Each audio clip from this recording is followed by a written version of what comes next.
Looks like the YouTube should be working now. No,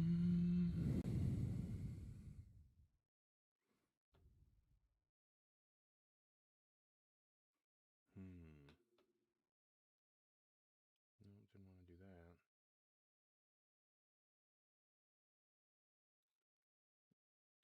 that. How's everybody doing today? Hopefully having a good one.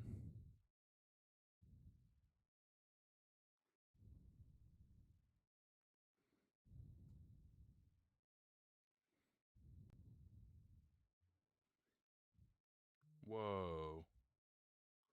Don't do that.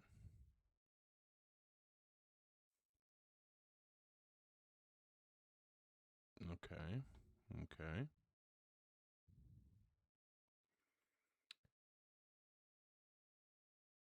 Whoa. Thanks for the support, Broken Tree Branch and All Religious Rejects. Thanks for being here. Thank you for tapping the screen, y'all, and for sharing the live. I appreciate that. Thank you for sending gifts right away. I got Peas, Broken Tree Branch, All Religious Rejects, Oppo, Alan Gibson, Grandpa Books. Appreciate you all so much, sincerely. Oh, well, thanks for saying I make your day. That's awesome. It makes my day that you guys support the way that you do, and that, like, I don't know, like, been thinking about a lot. Like, hey, thanks for the hat and mustache, Poopman Jones. Um, but I've been thinking a lot about how, like, I don't know how much I appreciate the stream, the community, that is building up around it, the people, both in the Discord and also the people that I see consistently, joining the stream, commenting, supporting, all that kind of stuff. Like, it means a lot to me, and I sincerely appreciate all of you for that. Thank you, My Way or the Highway, for the hand heart. I really appreciate that. And that's the kind of stuff that is genuinely having, like, a real impact on my life. Like, I think that, the support that I've gotten from you guys has allowed me to um, do things that, that I wouldn't have been able to otherwise, like planning to go to school and stuff like that. Um, why do I freeze up against someone who's very philosophically acquainted? I don't know that I freeze up. I think that the best that or the most that I would say is that when someone has a deeper level of philosophical knowledge than me, I will admit the things that they're talking about that I don't know. But I don't know if that's freezing up so much as just being honest. And that's what I would encourage in people who come up here. Like, if I'm talking about something and someone doesn't understand it, I would encourage them to be honest. So I don't know why I would do any differently when I'm in the situation where there's something that I'm not familiar with. I don't know why I would be expected to do anything other than just honestly say, oh, yeah, you know what? I don't know that. Am I quiet? Hopefully not. Hopefully everything's good. It looks normal on my side. What? I'm quiet. Is this better? Do I just need to get closer to the microphone? Oh, okay. Maybe I was just too far away from the microphone. Um, might just be like a settings thing or something. I don't know. Need to put like a compressor on it or something. Um, but okay. What do we got here? Good, good. Okay. Hey, Mishai.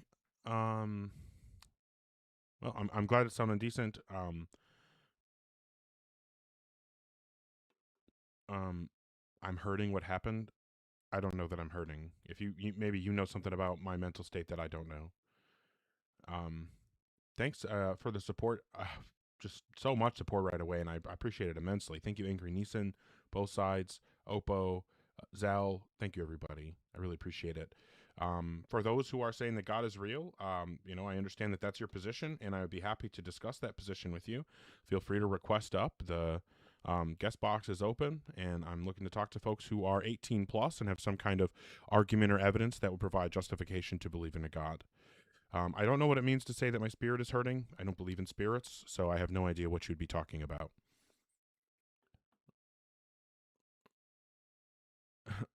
Rod is Geel. Hey! Thank you very much, Poopman Jones. Love that. Love that. What part am I missing? My way or the highway, Yahweh? Oh yeah, no, that's true. I have been slacking on the whole thing. I can only see so much of it normally. I got to click on it to see the rest of it. So I'm gonna take the excuse of being I mean, that's exceedingly lazy. Maybe I don't really want to say it's laziness. That's a high level of laziness. But thank you so much, Sticks and Dan Blackroyd. My way or the highway, Yahweh, to get that correctly. Thank you, Taryn. And also, Roldolph Lundgren. Appreciate your support as well. It's the exact character limit. That's hilarious. Um, uh, New argument against psychophysical harmony that Graham Oppie likes. That sounds fucking amazing, Pensive.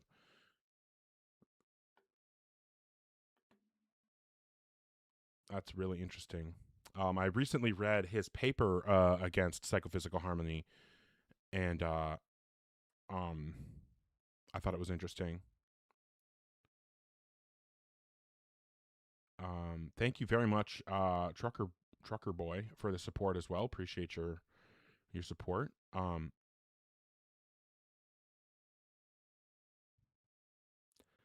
know that Ian's been talking about psychophysical harmony for sure.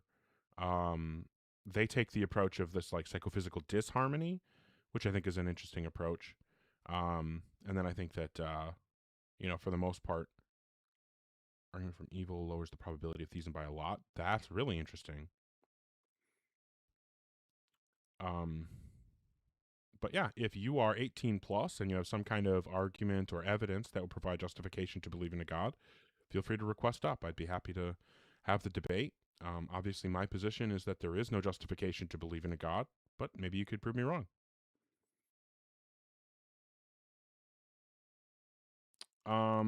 Yeah, Swag Skunk. I've heard that as well. Good to see you as well, Luna and Daniel. I've also heard that, Swag Skunk, that that evolution can't explain or doesn't predict psychophysical harmony, and I don't understand that at all. I think Oppie makes a really, really good point about that in his paper about psychophysical harmony. He talks about how like any evolutionary understanding of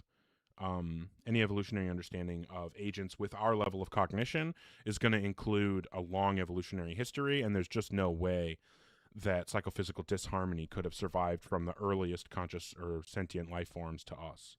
Like, it just isn't possible from an evolutionary perspective. So you would kind of have to disprove our understanding of natural selection in order to make the case that psychophysical harmony isn't predicted or necessitated even by evolution. That's also true, Sticks. Psychophysical harmony presupposes that type A physicalism is false, and it has to do that because otherwise the argument can't get off the ground. Well, I mean, what if you die and you're wrong, Bluey? I mean, I don't know what to tell you. I mean, any of us could be wrong. I mean, epistemically speaking, it seems possible that any of us could be wrong. So I don't know why. Like, how much time do you spend worrying that you're wrong about what you believe, right?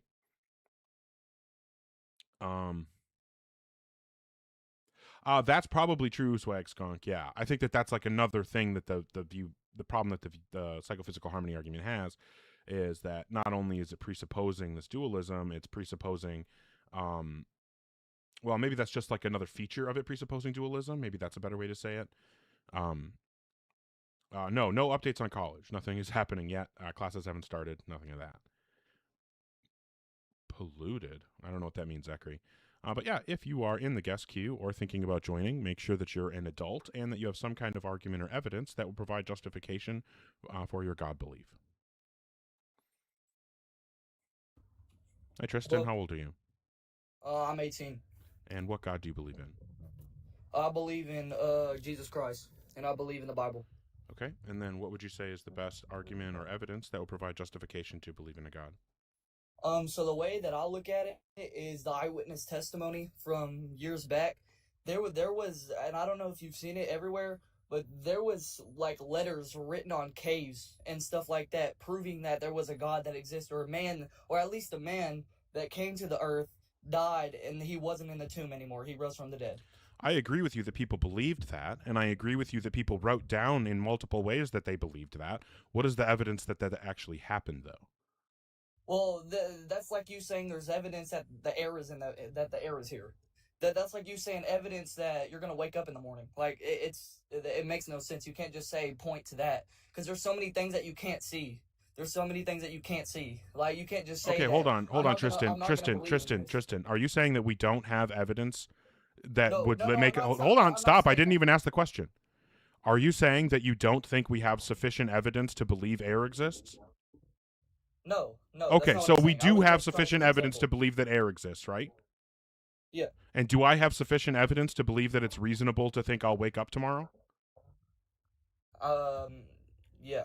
Okay, Or no. fantastic. I mean, it just depends on your thoughts. I mean, it doesn't really. What do you mean? What how would it depend on my thoughts? Like we're not guaranteed tomorrow is what I meant by that. I agree that we're not guaranteed tomorrow, but I have good reason to think that it's likely that I'll wake up tomorrow, right?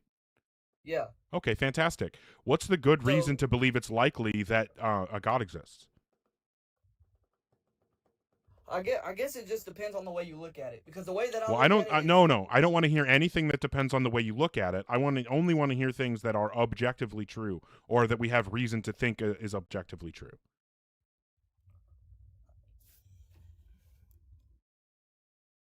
Okay. Apparently, that is too much of an ask.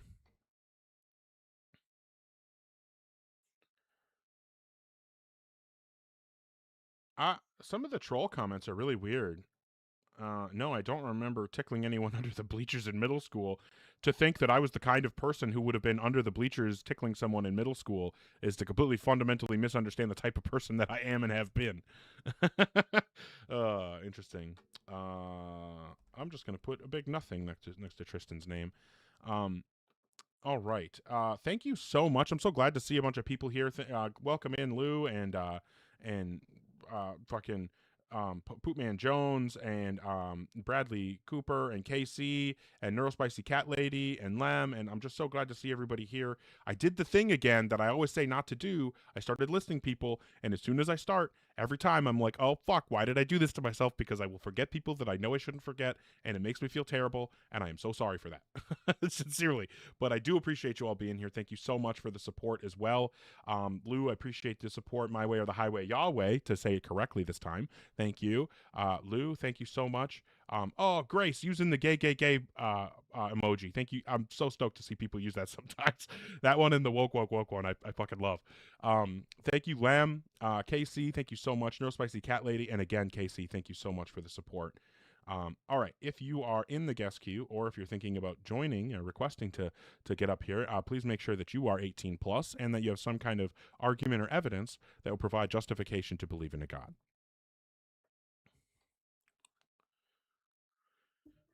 Johnny, how old are you? Okay, fair enough. Anybody able to grab a ban on that?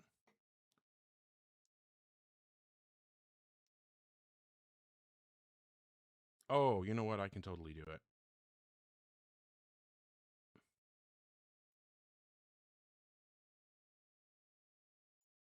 Where was it?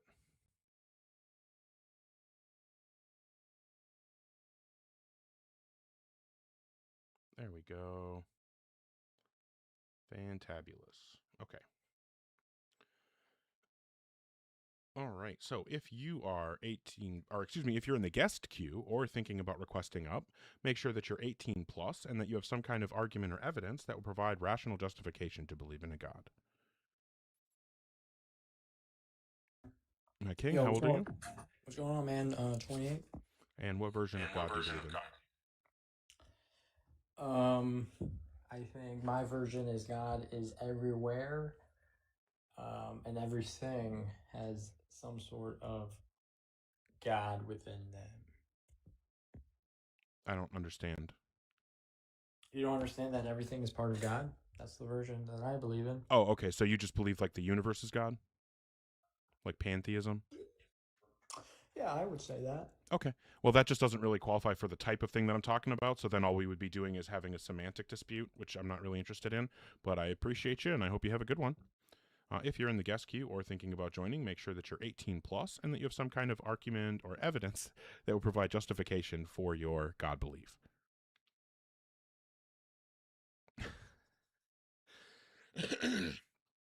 Oh, I'm dying. Hi, Space Jam. How old are you? 41. All right. And what version of God do you believe in? The God of the Bible. I assume you mean the Christian Bible? Yeah. Okay. The Christian Bible. Cool. And then what would you say is the best argument or evidence that would provide justification to believe in a God? I would just have to. My only thing logically would be, in order for things to exist, there would have to be a creator or somebody create. Just like if a vehicle just doesn't magically appear, if you were to stumble across a vehicle, you would have to say somebody designed and created and built that thing. Okay. So, So you're saying that you think that God has to exist because everything that exists needs a creator? yeah, I believe that Okay. everything And then- exists. Okay, I just wanted to make sure that I was understanding that correctly, and then I do have one more question for you. Do you believe that God is ultimate, like in the sense that if God exists, then everything else that exists depends on God for its existence? Depends on God. Yeah, like what do either you he mean by that? created everything else that exists, or like some people want to say like everything else that exists emanates from God, but in one way or another, God is like the source or foundation of everything else that exists. Is that part of your view? Depends on what you mean by everything. Like I Well, don't. everything other than God. No, I don't believe that he created everything. Okay, other what are than things God. what are things that exist that are Uh, completely independent of God? Like cancer. So cancer's existence doesn't depend on God? No, I don't like. No, like people can create things, but God created the people. The Right. people So those created things wouldn't built the exist. car. Those things trace their existence back to God, right? Correct. Okay, so even cancer and anything else, it's going to trace its existence back to God, right? God will be the ultimate answer for why everything other than him exists, right? No, I would say that came like the cancer and curses and stuff on the ground, like in Genesis. So went you're back saying to that even if sin. God didn't exist at all, cancer would still exist? If God had never done anything, didn't even exist, cancer No. would still exist? No, if sin didn't Okay, so happen, cancer, wouldn't exist. right, but God created the conditions that created cancer, right? So the ultimate explanation for why cancer exists. I'm not asking you to commit to like God intentionally created cancer or wanted there to be cancer. I'm not asking you to commit to anything like that. I'm just asking you if there are any things in existence that don't have God as the ultimate explanation for why they're You able mean to everything's exist. yeah, because of God, things yes. Then you could answer that to be yes. Okay, cool. Everything comes back to and Right, where God did is like the come from? ultimate I don't know. foundation for everything that exists. Correct. Okay, fantastic. So I'm going to give you an argument here because you've committed what I like to call a Trojan premise. Because the premise that you gave is that um, everything that exists needs a creator. And you said that's why God exists. We know God exists because everything that exists needs a creator. And then we also said that if God exists, then God is ultimate, meaning that he's the ultimate explanation or ultimate foundation for everything else that exists besides himself. But that means that one is going to tell us that if God exists, then he needs a creator. But if that's a tension between 2 and 3, so we can conclude God doesn't exist.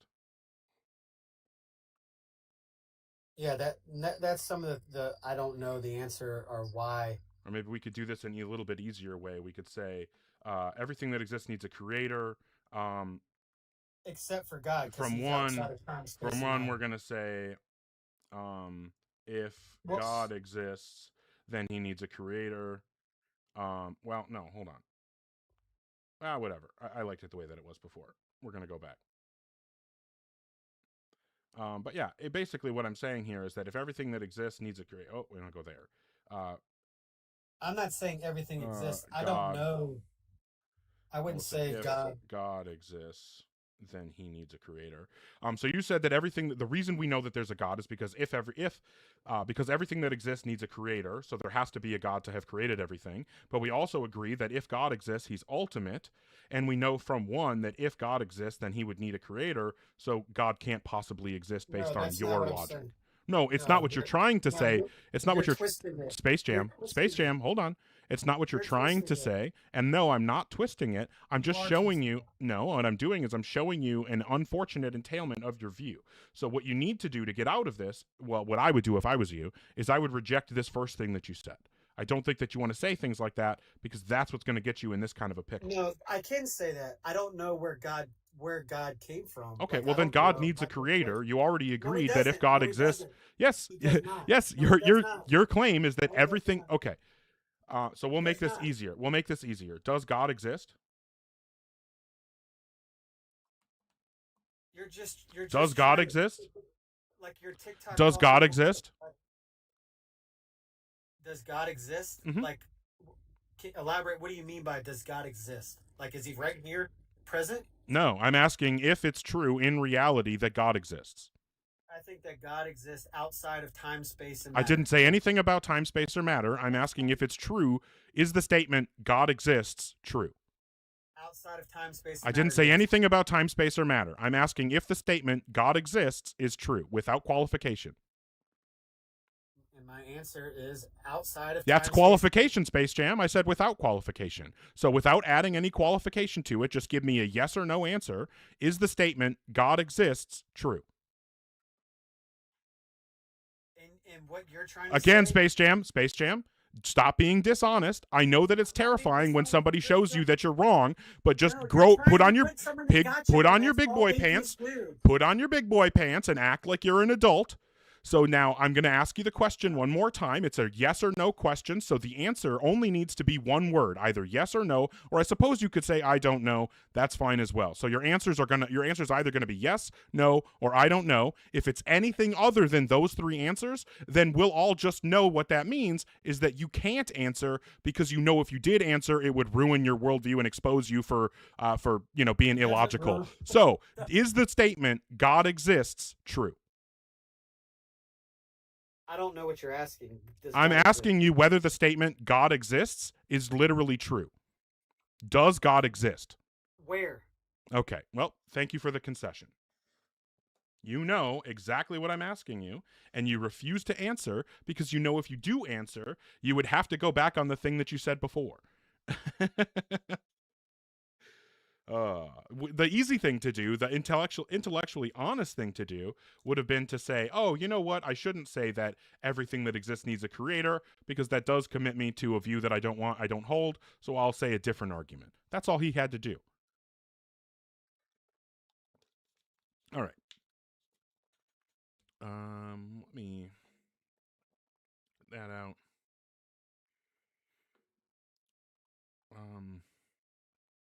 Couldn't even say that God exists.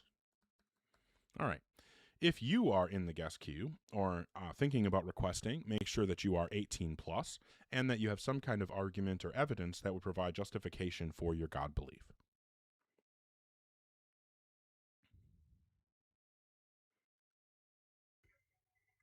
Hi, good brothers. How old are you? Hey, how's it going? I'm 47. All right. And what version of God do you believe in? I believe in the one and only God, the Christian God. Okay. And then what would you say is the best argument or evidence that would provide justification to believe in a God? Oh, quite simply, because God so loved the world so much, he gave us his one and only Son, so we shall not perish and have eternal life in heaven. No, that is something that's something that assumes God exists. I'm asking why should we believe that God exists? What do you mean assumes God exists? That is a fact.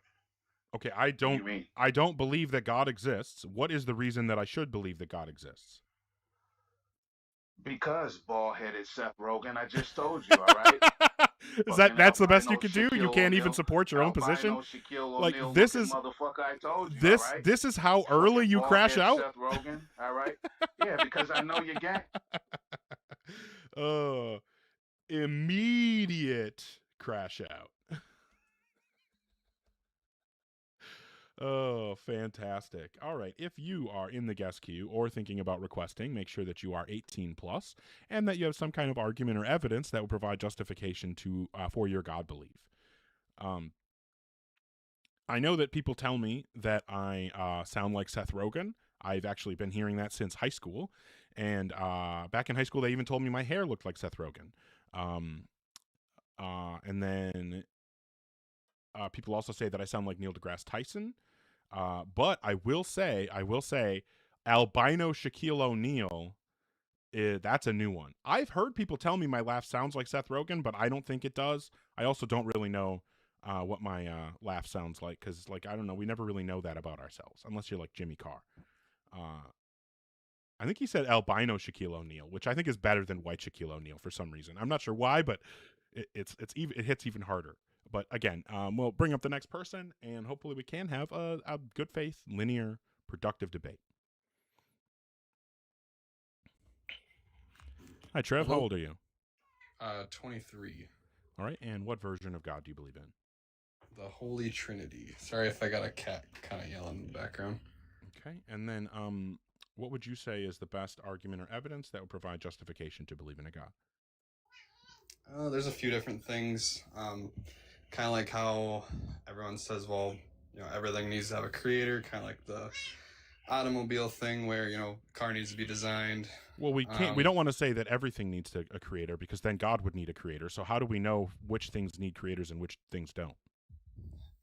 It being described in the Bible, which I know it's sourcing back to the kind of yeah, that's just circular. Yeah, that's circular. Yeah. So we would have to assume that we would have to already believe God exists to care what the Bible says.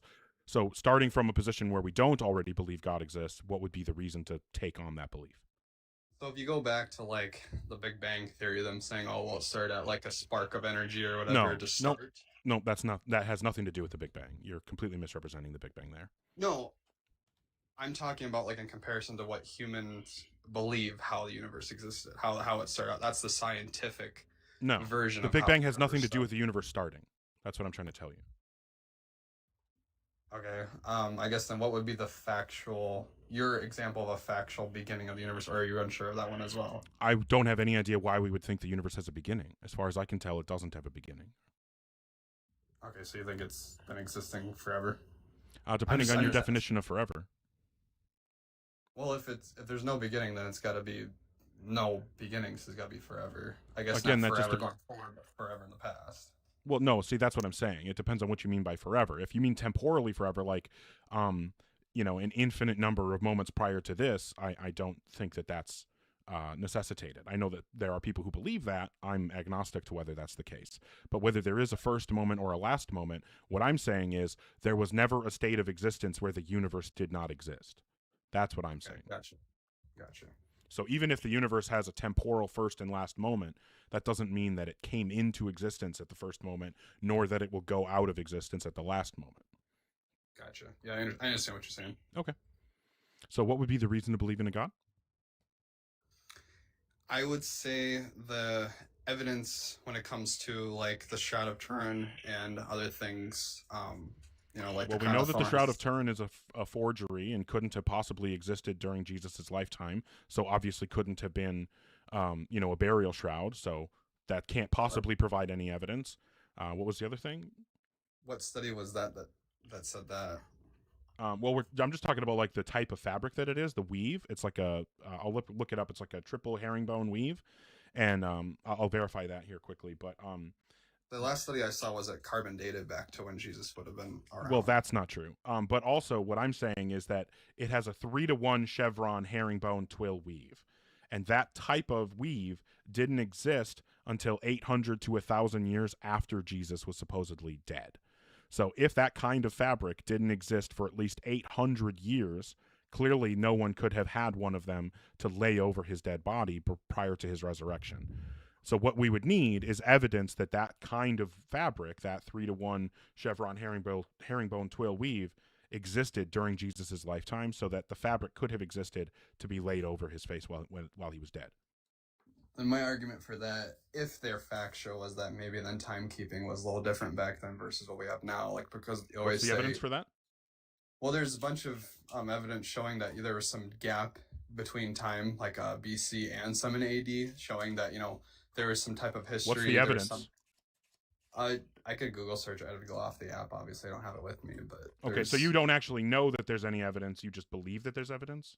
No, I know there is. I've watched on documentaries. I've seen it in books. Like it is proven that there is a gap in history, which I'm thinking, okay, if the tri-weave theory is correct, or if they're them saying, it couldn't have existed any possible way before that, well, then maybe the timing is off of what we believe when Jesus was around. Maybe he was truly around. So you're saying that the people who pay attention to like human development and the types of technology that we have, there's some 800-year gap in timekeeping that they're not aware of, and they ascribed it to the wrong time period? No, vice versa. So the timing that they believed back then when Jesus was around is probably incorrect. Well, no, we're not talking about timing they believed when Jesus was around. We're talking about our understanding of how much time has passed since Jesus' supposed death. We know when he was supposed to have been alive and when he was supposed to have died, and that typically people are going to say that's around somewhere in the 30s CE.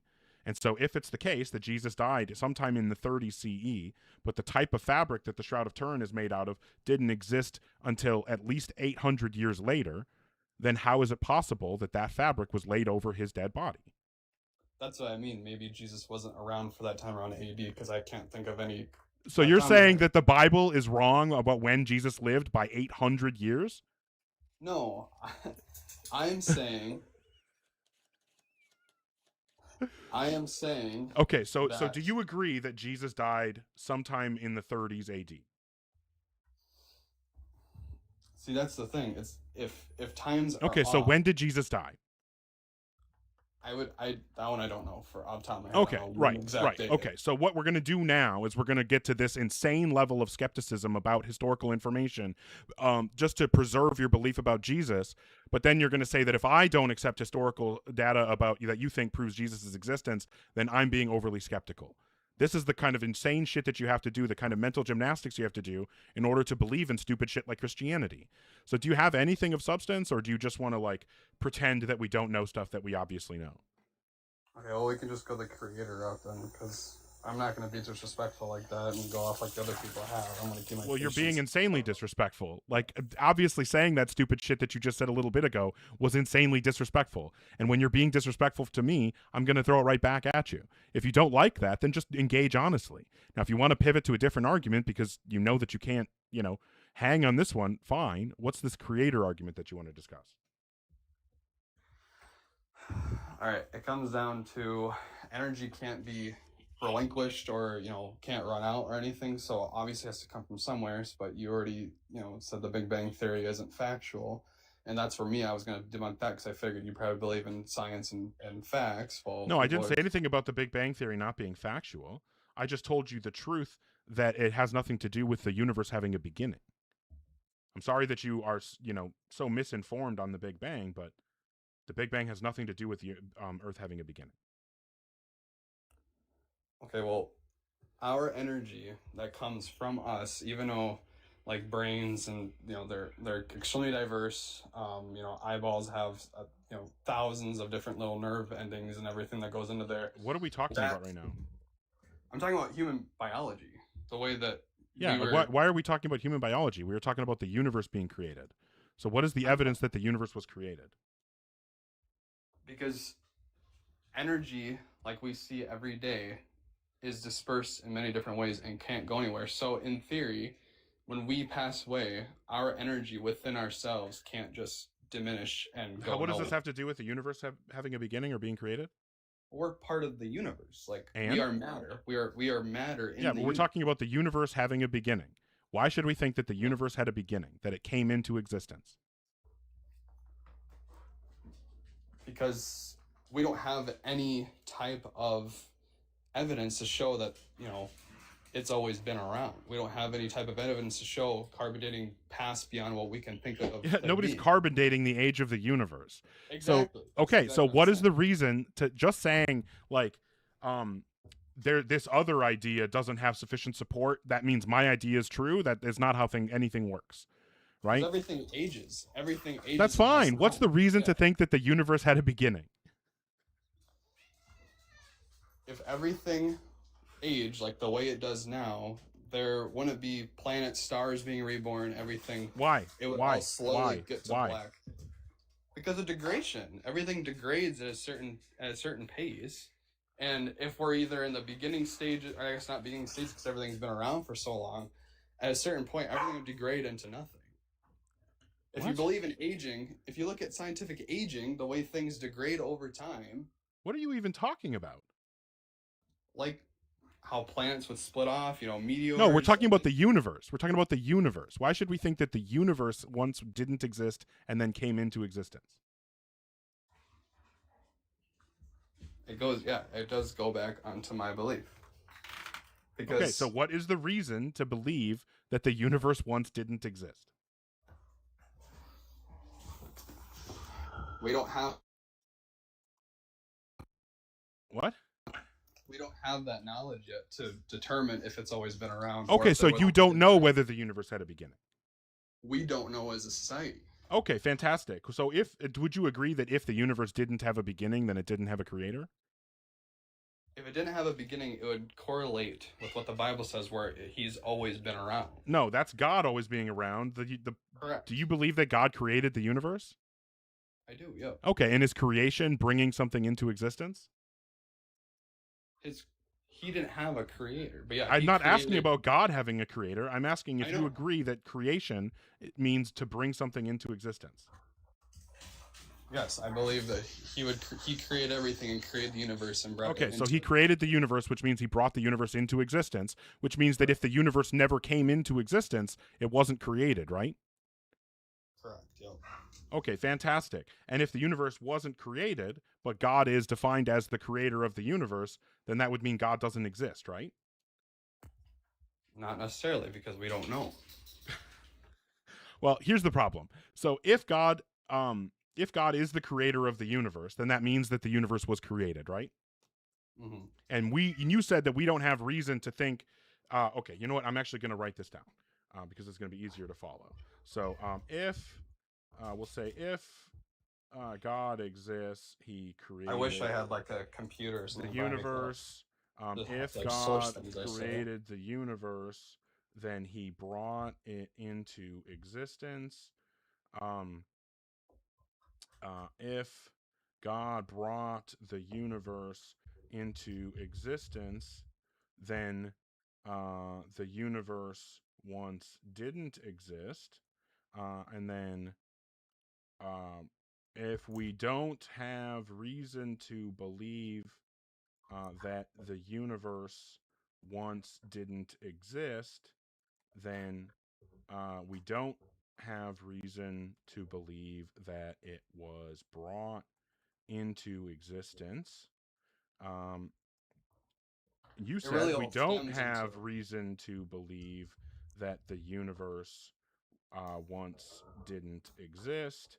And since we don't have reason to believe it was brought into existence, which would mean that we don't have reason to believe that it was created, which would mean that we don't have reason to believe it was created by God, which would mean that we don't have reason to believe that God exists.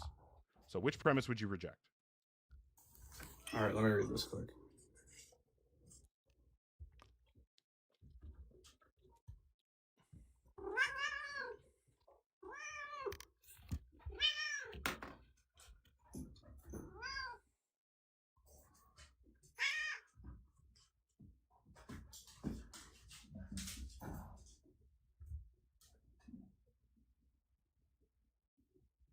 Yeah, that looks good.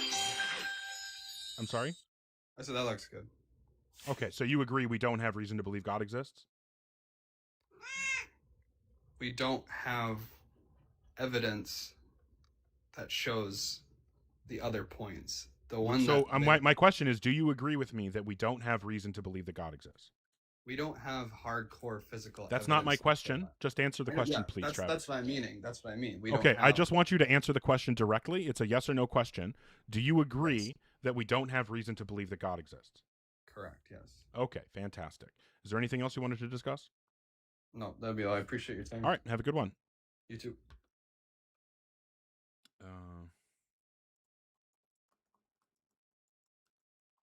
Okay. All right. Yeah, I think that's kind of what these positions boil down to is like as soon as you actually try to get into why we would believe, you find out there's nothing there.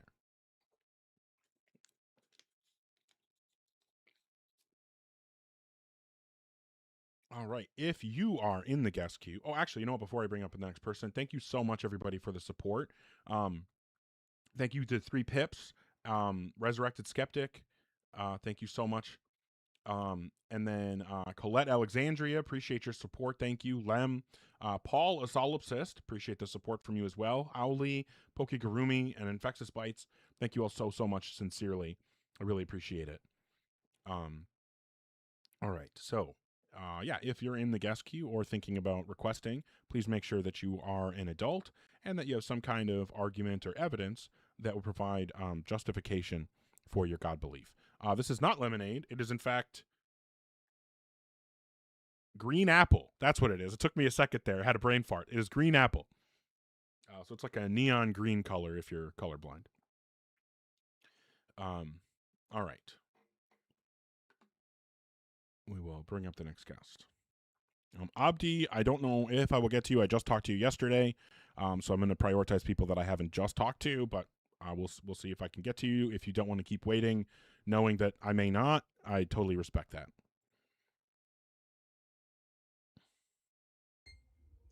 Hi, Reformed. How old are you? 25. All right, and what version of God do you believe in? The God of the Bible. Okay, and I assume you mean the Christian Bible? Yes, sir. Okay, can you do anything about the background noise? I'm sorry, my bad. And then what would you say is the best argument or evidence that will provide justification to believe in a God? The argument for motion. Do you want to present it? Sure. Premise 1 is that change exists, meaning some things go from potential to actual. Do you agree? Do you want to just give the argument? Because I actually don't agree with that. Yeah. I mean, if you want to just stop there, we can, because I don't agree with that. Okay. Because if it was okay with you, I did want to go premise by premise to, Okay. make sure that we're on the same page. Well, that is what I'm where, saying? yeah, if you want to stop there, that's fine, because that is where my contention's going to be. Because I don't think that there is potential being actualized. Okay. Is there a reason why? Yeah.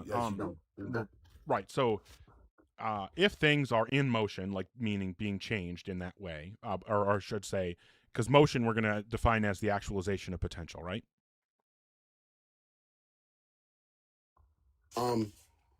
You said motion. We're gonna no. When I mean by motion, I mean the actualization of potential. What I mean by that is just change, not motion.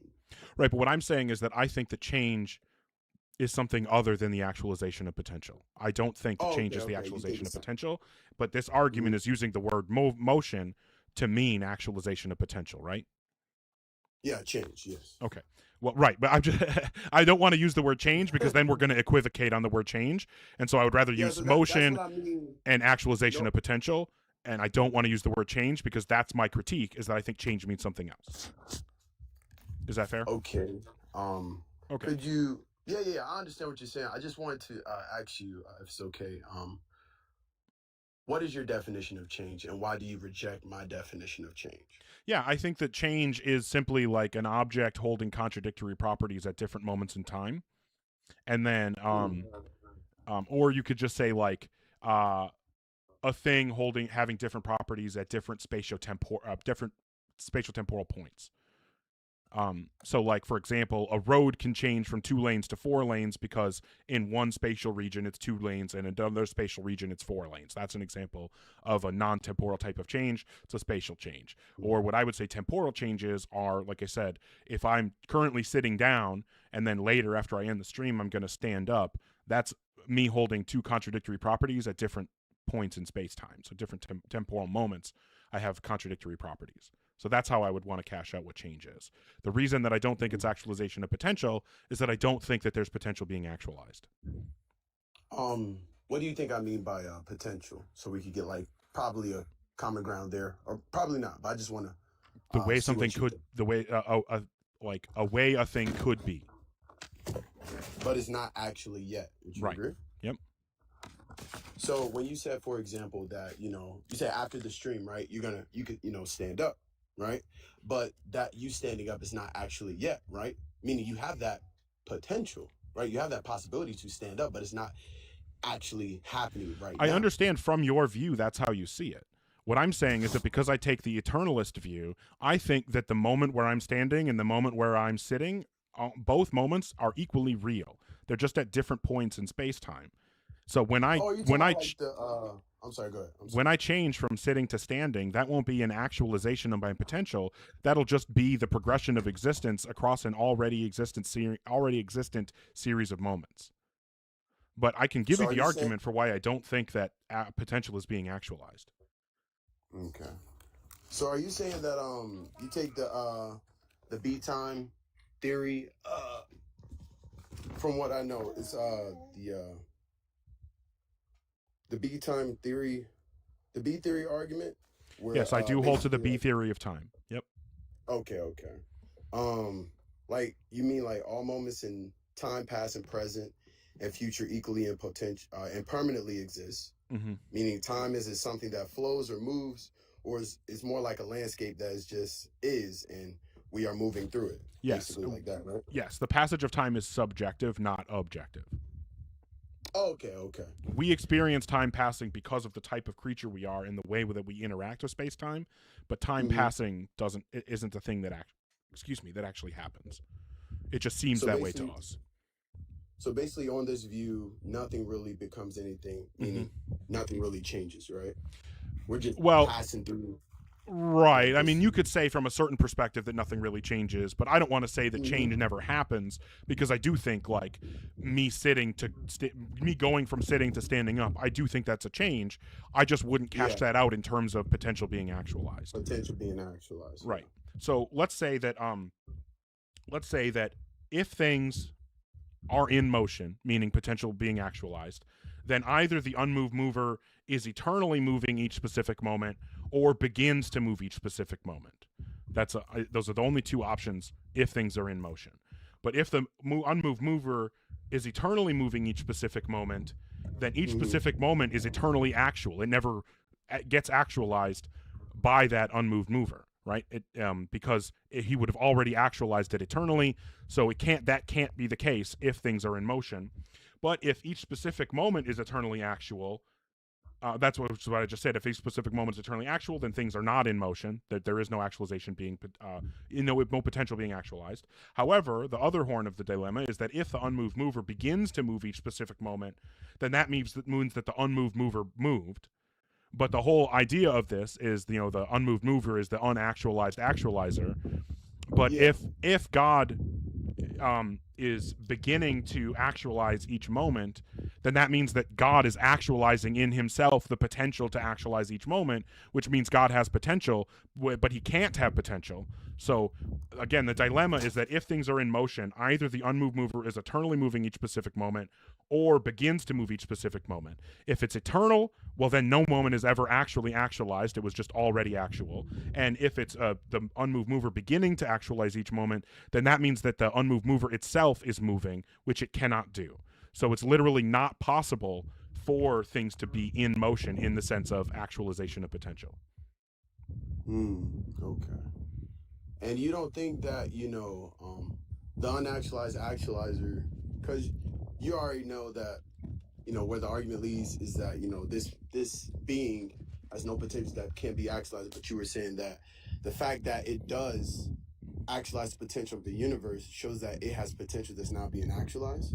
Right, because so Yeah. that I don't know if you're like in a wind tunnel or something, or maybe just walking around outside, but I'm sorry, my bad. I'm not. Anyway, what I'm saying is that there are only two options, right? Either there's only one eternal action from the unactualized actualizer, where it is eternally actualizing all moments. But what that means is that those moments were eternally actual, and there is actually no potential in those moments, in the same way that there's no potential in God, right? So then there is no actualization of potential in that case. I'm sorry, girl. Right. It would have all already been actual. So there is no actualization happening. But if there is actualization happening where God is going from not actualizing a specific moment to actualizing that specific moment, that means that there is potential in God to actualize that moment. And at some point, he begins to actualize that potential in himself. But then that means that he is an actualized actualizer, not the unactualized actualizer he's posited to be. But if God exists, he is the unactualized actualizer according to this view. So that means that you would have just defined God out of existence. So it's not possible for there to be actualization of potential if God is this unactualized actualizer, unmoved mover. But I don't think it follows that because God is the one. Well, I'm going to go ahead and put this up on the screen, and we'll go through it point by point. Okay. So premise 1, if things are in motion, then either the unmoved mover is eternally moving each specific moment or begins to move each specific moment. Do you agree that those are the only two options?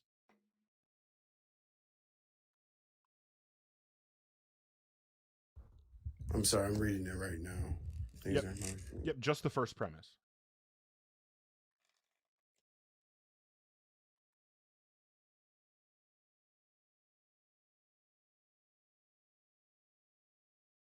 Did I lose you?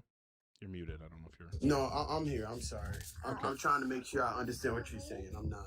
Yep, I'm just asking whether or not you agree with that first premise, that if things are in motion, there are only two options. Either the unmoved mover eternally moves each moment, or it begins to move each specific moment. What do you mean when you say it eternally moves each specific moment? What do you mean by that? Because I don't take the view that even though God is eternal and he's making everything. I don't know. Wait, sweetheart. Okay. But even though he's making everything move, does not mean that the stuff he's moving is eternal. Yeah, I'm not asking. We're not talking right now about which one is the case. I'm just trying to make sure that you understand that those are the only two options. Either it's eternal, like either God is eternally actualizing every specific moment, or he's not eternally actualizing every specific moment. And if he's not, that means he begins actualizing certain moments at certain times, or certain points of existence, however you want to say that. But I'm just trying to make sure that you understand that those are the only two options if things are in motion. Okay. So and does what that do you make mean by motion here? Actualization of potential? Okay. Yeah, so far from what I can see right now, I would have to agree. Okay. So we've got the first premise, and then the second premise, if the unmoved mover is eternally moving each specific moment, then each specific moment is eternally actual, right? No, I disagree with. You said each specific moment. Yes. If the unmoved mover is actualizing the entire timeline Yeah. eternally, then that means that the whole timeline is eternally actual, right? I don't think he's actualizing it eternally. I'm not asking if you do think that. I'm saying that if that was the case, if it was the case that he was eternally actualizing the entire timeline, then that would mean that the entire timeline is eternally actual. No, I disagree. Okay, so you think it's possible for God to be eternally actualizing the entire timeline, but the whole timeline not to be actual? Not to be eternally actual. Right, so is God actualizing something enough for that thing to be actual? Yes, but the thing that so here's what I'm going to do. I'm going to put this different argument on the screen. When God actualizes something, it is actual, right? Yes. Okay, and it from that we can conclude that if God eternally actualizes something, then it is eternally actual, right? No, I disagree. Okay, so this is just following from this. Like, if you disagree with the second point, you have to disagree with the first point. Because I'm saying that if God's act of actualizing something is enough for that thing to be actual, then if God is doing that eternally without beginning, then it must be actual without beginning. Well, I don't think that's the case because every God makes space, time, and material. So therefore, it does come into Yeah, being. you're not reformed. You keep doing this thing where you try to disagree with what I'm saying, and then when you explain your disagreement, you're disagreeing with some other thing that isn't what I said. So I'm asking you to just engage with what I'm saying here.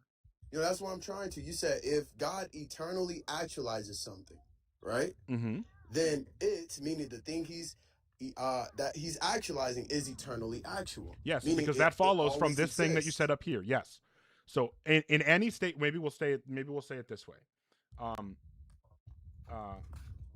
In any state of existence, if God is actualizing something, then it is actual, right? Yes, God can actualize something. So from that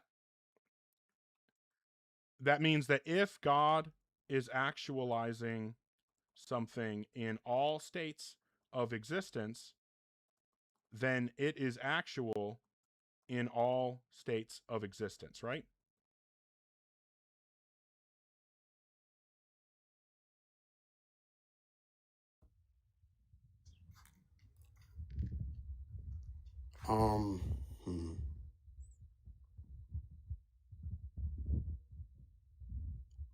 What do you mean by all states of existence? Don't do this, no. You're better than that. I'm trying to understand. I'm not trying to be dishonest, for real. I literally just mean all states of existence. I bet. I agree so far. Yeah, let's go. Okay. So then what I'm going to say is that eternity covers all states of existence. Right? No, I disagree. Okay, then what is eternity? Eternity is something that only God has himself. So what I'm saying is the creation. No. What is eternity? Just define the word. Something that exists forever. It never had a beginning nor end. Mm-hmm. So that would cover all states of existence because there's no beginning, no end. That means it exists before the first moment and after the last moment, right? So it exists for all moments, for all states of existence. But hold on. But to actualize something means that... No, we're not talking about actualization right now. We're not talking about actualization right now. We're just talking about the definition of eternity. That's all we're talking about. Do not do this, no. Do not do this. We're not talking about actualization right now. Do not bring actualization into this and confuse the issue.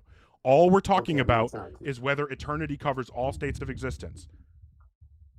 No, I disagree. Okay, so you think that there can be states of existence, like moments in time when an eternal thing doesn't exist?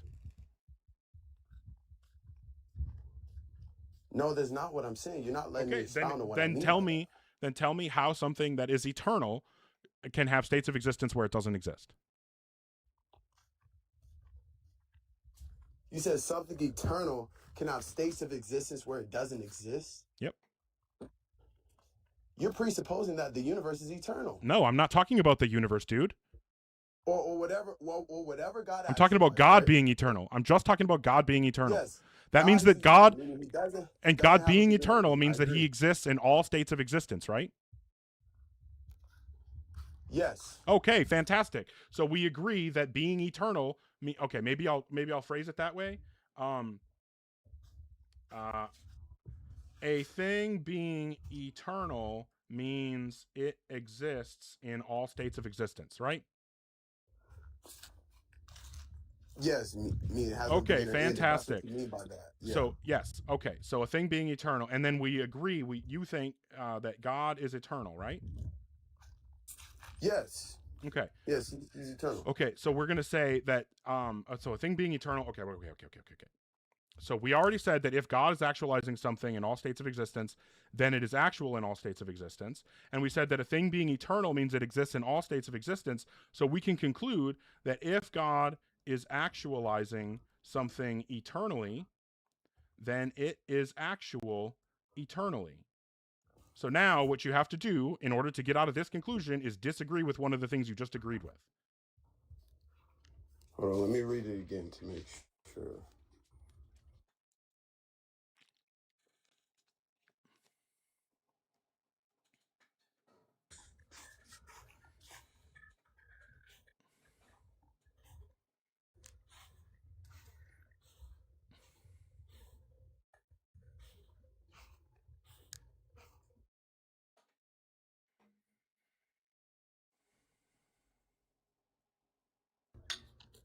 I don't think that the conclusion one follows. No.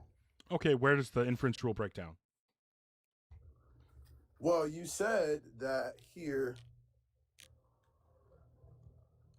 if God is actualizing something eternally, then it is actual eternally. Mm-hmm. Yep, because we're Wait saying one that second. if God is actualizing something in all states of existence, then it is actual in all states of existence, right? Oop, didn't mean to do that. It's actual in all states of existence. And we said what it means to be eternal is that it exists in all states of existence. So all I'm doing is taking this same claim right here that you agreed to and replacing the word eternal in there. That's all I did. So if you agree with this and you agree with this definition of eternality, then this follows. All Yeah, I'm I see doing what is you're saying. plugging the word in.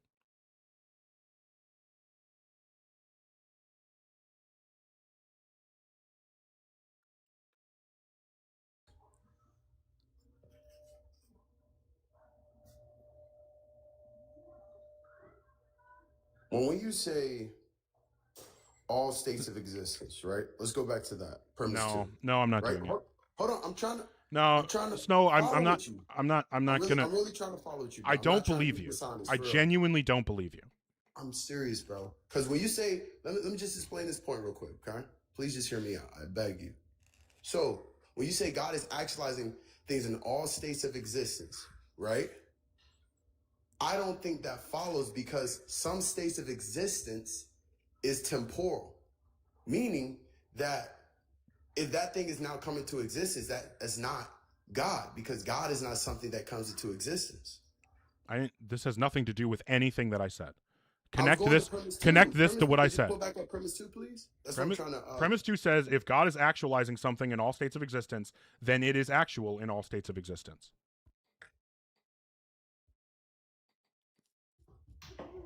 So Yeah, is I it disagree with that one. then you disagree with the first premise. You agree that in any state of existence, if God is actualizing something, then it is actual. And then we just expand that to all states of existence. If he's actualizing something in all states of existence, then it's actual in all states of existence. Look, man, I think that you were being really good faith at first, but I think that it became obvious that you don't have, it became obvious to you that you don't have a way out of this argument. And instead of having the balls to admit that, now you just want to play word games. And I'm not really interested in the word games.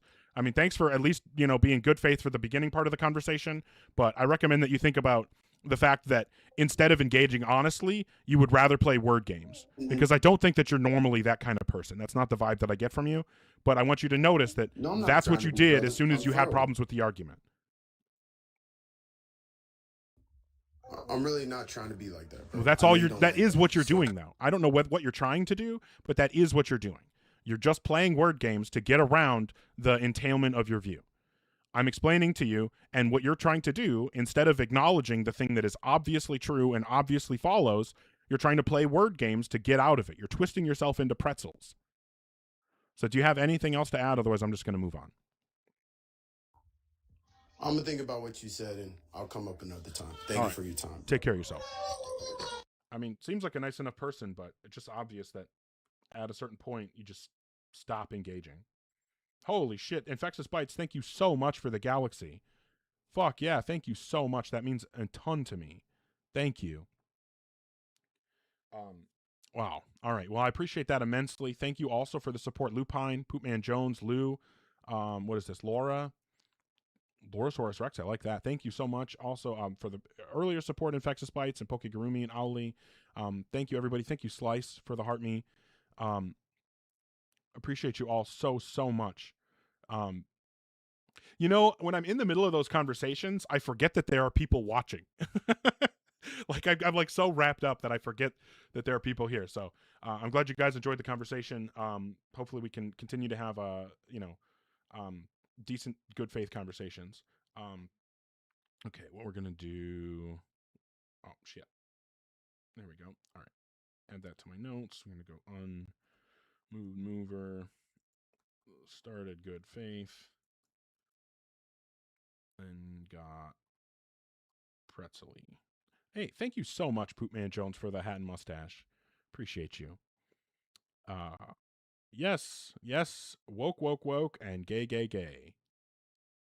This stream is pro woke and pro gay. All right. If you are in the guest queue or thinking about joining, please make sure that you are 18 plus and that you have some kind of argument or evidence that will provide rational justification for your God belief. Thank you, Eddie and Lem, for the support. Appreciate you immensely. Okay, we'll bring up the next person. Hi, Crow. How old are you? Howdy. I'm 46. Okay, and what version of God do you believe in? No, Christian. All right, and then what would you say is the best argument or evidence that would provide justification to believe in a God? Well, I'd say that, Christianity is offering an explanation of our observable universe from a perspective outside the observable universe. Mm-hmm. And why should we believe it? Well, but you acknowledge that the nature of our universe from an outside perspective is not observable by us here. I would agree that we can't personally observe the universe from outside the universe. Okay, so then you following that, any claims about the nature of our universe from an outside perspective of the universe would be entirely theoretical. We could be in a simulation. We could be random. We could be anything. Nope. I don't agree with that. We can't be in a simulation. Why could we not be in a simulation? Yeah, because the whole idea that we could be in a simulation is predicated on the idea that it would be possible in a universe like ours to simulate a universe like ours, and it's been demonstrated mathematically that that's not actually possible. So, in order for us to, the universe outside of ours, right? But then we would have to have reason to believe that the kind of universe that could simulate a universe like ours could exist. We have no reason to think that such a universe could exist. Therefore, we have no reason to think that we could be in such a simulation. The only reason we have no reason to think that is because we can't observe anything outside of our universe. That's fine, but that doesn't justify us in believing things that we don't have justification to believe. That's my point. I understand. Okay, so we have no justification to think that it's possible that we could be in a simulation. Therefore, that's not on the table as one possibility. From an epistemic perspective, we can rule that out. Until we get new information, then maybe we could update. But for now, we can rule that out. So what is the reason to believe in a God? We can't rule it out as a possibility. Yes, we can. Yep. The only way we could rule it out as a possibility is if we could observe what happens outside of our universe. No, I completely disagree with you. I've already explained this to you. So do you have any reason to think that God exists? Yes, but it's kind of odd that you're hung up on. So what's the reason to believe that God exists? Okay, well, in Genesis, there were... I don't give a fuck what the Bible says until I believe in God, so what's the reason to believe that God exists? Okay, well, how old is our universe? I have no idea. What's the reason to believe that God exists? Because the Bible matches up with our age of universe. Obviously not. What's the reason to believe in a God? That's what I'm saying. I'm saying somebody, he either got lucky on the numerology here, or he was given divine information that aligns with scientific models of the age of the universe. Well, so the story in Genesis does not get the order of creation correct. Well, hold on, because I can explain it. Do you think that, do you agree that plants need the sun to exist? Yeah, well, they need solar radiation, sure, yeah. So, demonstrate to me what's the evidence that there was solar radiation on the Earth prior to the existence of the sun? Well, not the existence of the sun. Yeah, what's the evidence? What's the evidence that prior to the existence of the sun, there was solar radiation on Earth?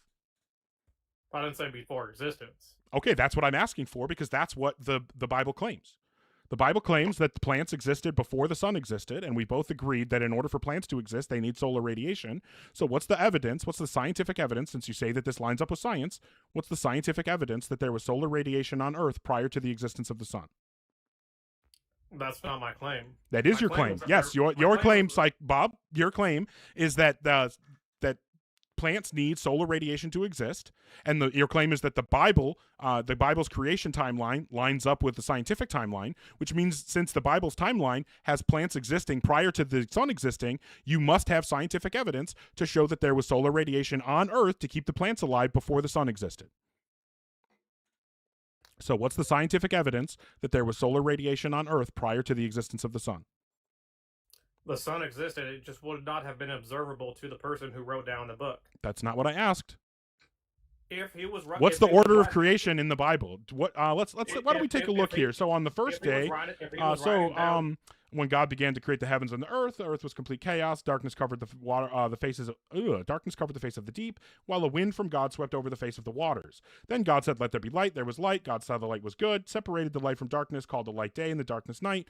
And there was evening, there was morning the first day. So that was on the first day. Then the second day, let there be a dome in the midst of the waters, and let it separate the waters from the waters.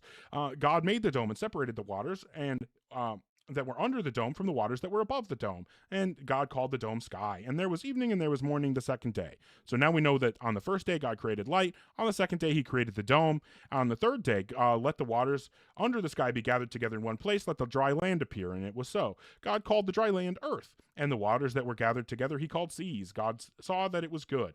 Then he said, let the earth put forth vegetation, plants yielding seed, and fruit trees of every kind on earth that bear fruit with the seed in it. And it was so. So here we are on the third day, God creates plants. Okay, fantastic. And then we'll go forward to the fourth day. God said, let there be lights in the dome of the sky to separate the day from the night, and let them be for signs and for seasons and for days and years. And let them be lights in the dome of the sky to give light upon the earth. And it was so. God made the two great lights, the greater light to rule the day and the lesser light to rule the night and the stars. God set them in the dome of the sky to give light upon the earth, to rule over the day and over the night, and to separate the light from the darkness. And God saw that it was good. And there was evening and there was morning the fourth day. So on the third day, God created plants. On the fourth day, God created the sun. So how is it, since the plants need solar radiation to survive, what is the evidence that plants existed before the sun existed? If you were given this, what is the evidence? What is the evidence? No, I just want the evidence, Bob. What is the evidence that plants existed before the sun existed? The evidence is that plants existed before humans would have seen it. So if the perspective, no. What I'm asking you for evidence, Bob, you're not answering the question. I'm going to cut you off every time you don't answer the question. So the question isn't about perspective. The question is about stop, Bob, stop.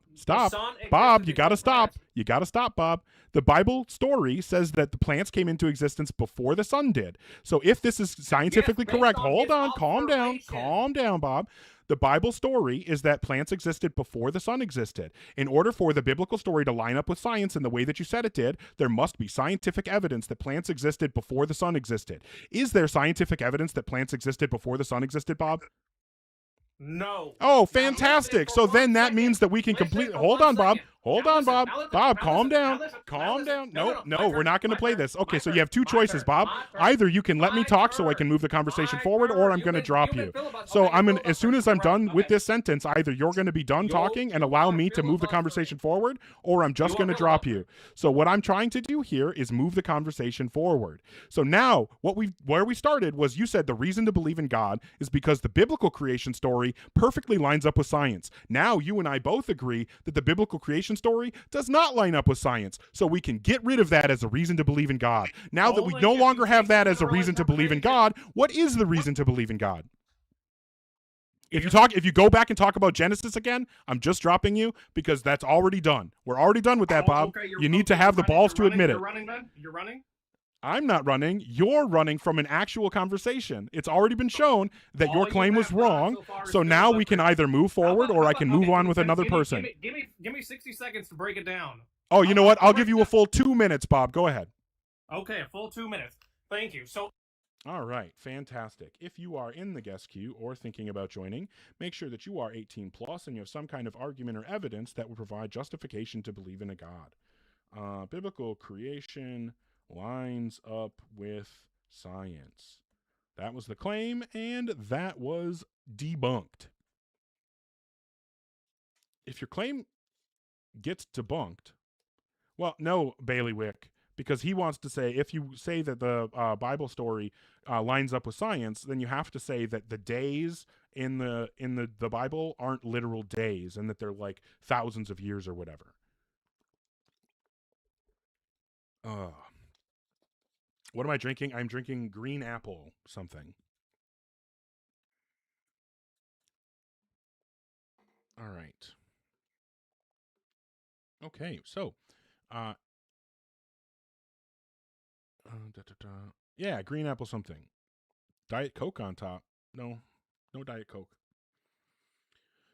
All right. If you are in the guest queue or thinking about joining the guest queue, make sure that you are 18 plus and that you have some kind of argument or evidence that would provide rational justification to believe in a God. Eclipse on Wednesday? Probably not. I do want to say real quick, I have the YouTube. If you guys are able to go over there and subscribe, I would greatly appreciate it. It is very helpful, to get more subscribers over there so I can do more with that platform. And then I also do have Discord. If anyone is interested in joining, it's an opportunity for us to work together and grow, to have community, those kinds of things. We can learn together, read stuff, talk about different ideas and arguments. Obviously have much more nuanced conversations there than we're able to just with the debates here. So that's why I've started the Discord. And then if anyone feels so inclined to support over on PayPal and or Venmo, I would appreciate it. If not, no worries there at all. Speaking of support, thank you so much to the people supporting here on TikTok. I appreciate it so much. So many of the same people supporting all the time, and that means just the world to me. Thank you, Eddie and Lem and Sir Piffington. Ashley, thank you so much.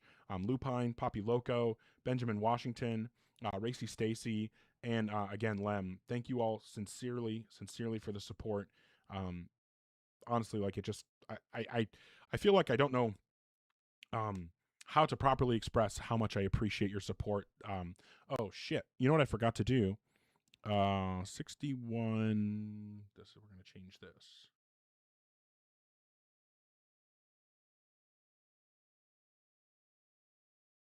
Assuming that TikTok Studio will let me.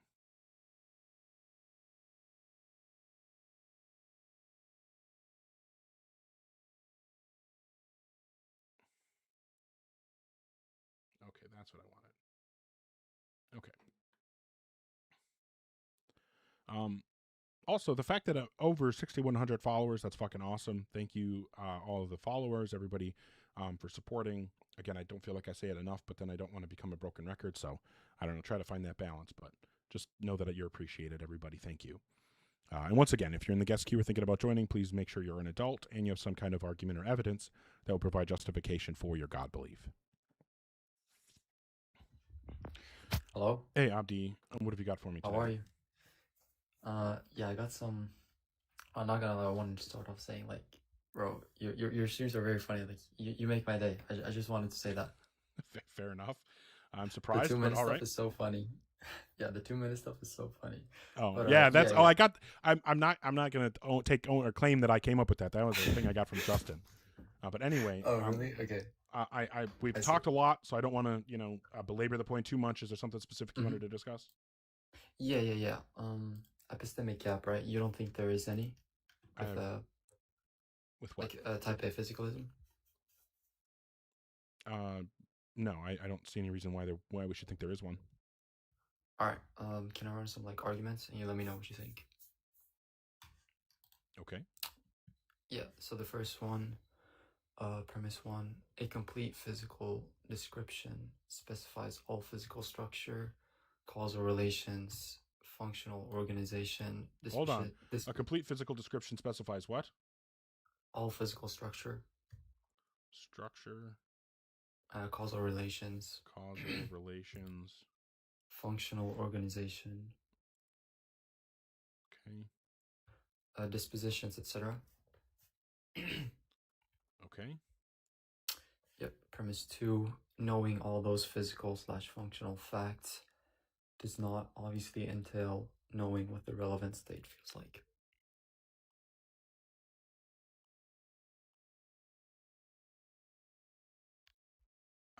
This is just begging the question. That second premise just begs the question that there's some that knowing what it feels like isn't a physical fact. Because if knowing what it feels like is a physical fact, and we knew all the physical facts in a complete physical description, then obviously included in that would be what it feels like. So you would have to demonstrate. Yeah, that's fair. You would have to demonstrate that's not a physical fact, and so it shouldn't be included in the etc. of premise 1. But that's the conclusion you're seeking to prove here, or to demonstrate, and so this argument just begs the question. Okay, this one is like specific from the paper, so I actually didn't know that. Okay, that's fair. Yeah, this is what are we this saying? is basically just a syllogized form of Mary's room, and Mary's room is essentially an The intuition red pump. stuff. What's that? Have you seen the like Mary Red argument? That's what I'm talking about. Mary's room. Oh, okay, yeah. Yeah, Mary's room is just a question begging. Well, it's just an intuition pump, and when it's syllogized like this, it begs the question. Okay, got it. Are you still a necessitarian? Kind of.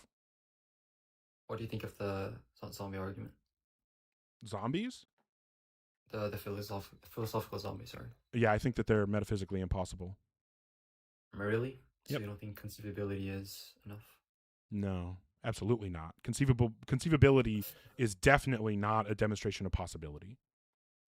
And I think that's one of the biggest problems with the metaphysical modality in general, is that people have stupid ideas like conceivability is a demonstration of possibility, and then people think that all this nonsense is metaphysically possible because it's conceivable. It's a big pet peeve of mine. All right, yeah. There's an argument, or yeah. Let me know what you think about this argument against that. I have this one. All right, if conceivable but not possible, there's a two-premise argument.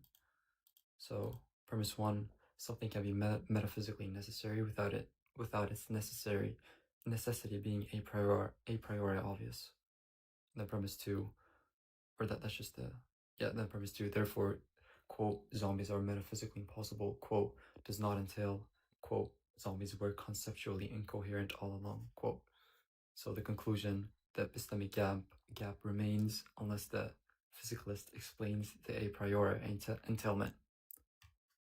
What do you think of this one? I don't understand how that has anything to do with my view. It doesn't feel like a response to any position that I hold. You said it was conceivable but not possible, or like conceivability does not prove possibility. I do agree that conceivability does not demonstrate possibility. I'm pretty sure this was supposed to be an argument against that. I have no idea how. How would this? Because there's a like, it's true that either well, maybe that's not a good way to say it. What is the Goldbach conjecture? That's the one I wanted to. The Goldbach conjecture. Okay, so the Goldbach conjecture is an unsolved math problem. It says every even number greater than 2 is the sum of two prime numbers. So, like 4 is the sum of 2 and 2, which is two prime numbers. 6 is the sum of 3 and 3, which is two prime numbers.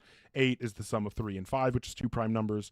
Okay, so either it's true, and because this is a mathematical thing, this is the truth is the truth or falsity of this conjecture is logically necessary. So it's either necessarily true that logically necessarily true that every even number greater than 2 is the sum of two prime numbers, or it's logically necessarily false that every even number is greater than 2 is the sum of two prime numbers. Okay, so we don't know which is the case, but whatever is the case is logically necessary. Does that make sense?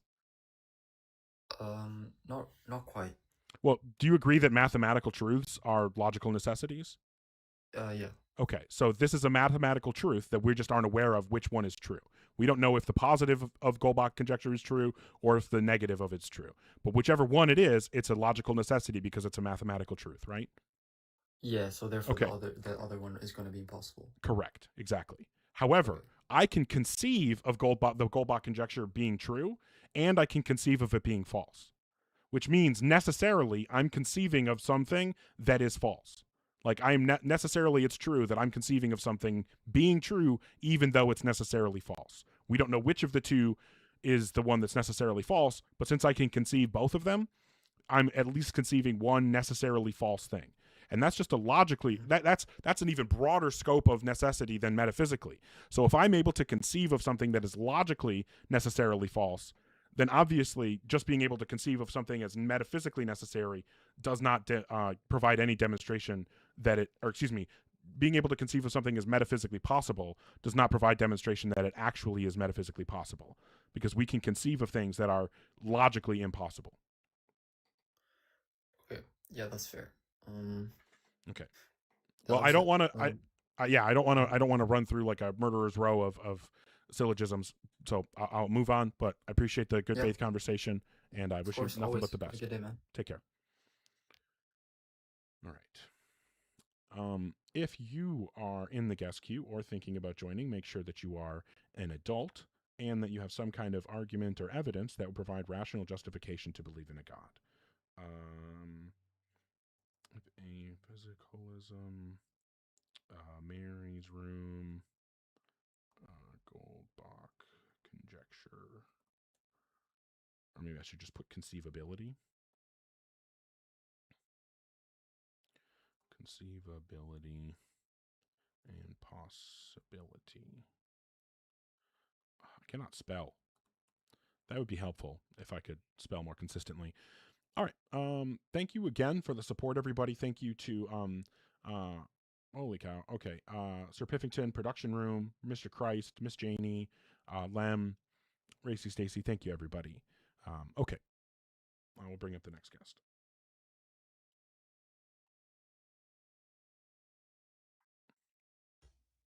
Hi, Adolin. How old are you? I'm 19. Well, I don't believe you. Sorry. That, I don't know. Maybe it's just me, but that sounded like a 13-year-old.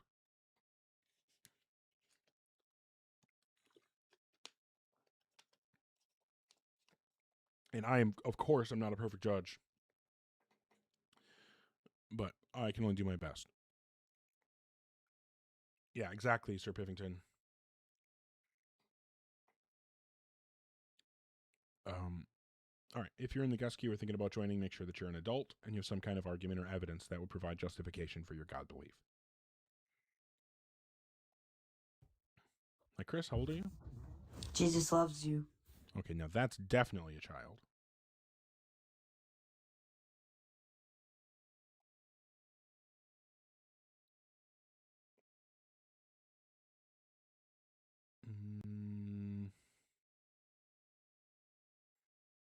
Yeah, we're blocking that one.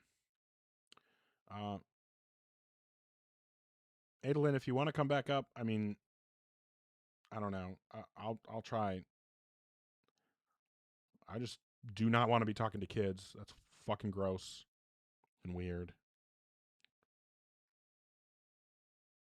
Oh, yes, my shirt is from the IT crowd. Thanks, Slussie Baka, for the support. And Zeus as well. Appreciate you. That's awesome. Yeah.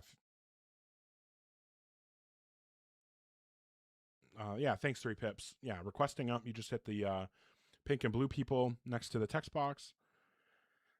Oh, that's what they're saying. On the bottom there, have you tried turning it off and on again?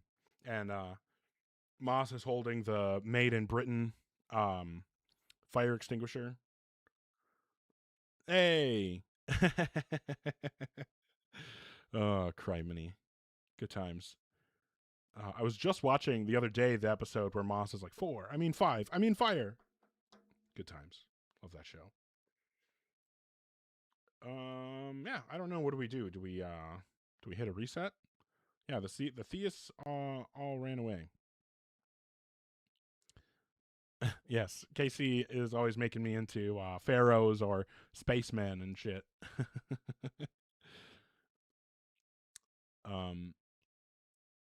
Yeah, we'll wait a little bit, see if anybody does actually request up, but if we don't get any requests momentarily, then I will give it a reset here. Hopefully we can get some more people in that actually want to have the conversation. But if you do request, make sure that you're an adult and you have some kind of argument or evidence that will provide justification to believe in a God. My Salad, how old are you? Yeah, I'm 40. And what version of God do you believe in? Christian. Okay.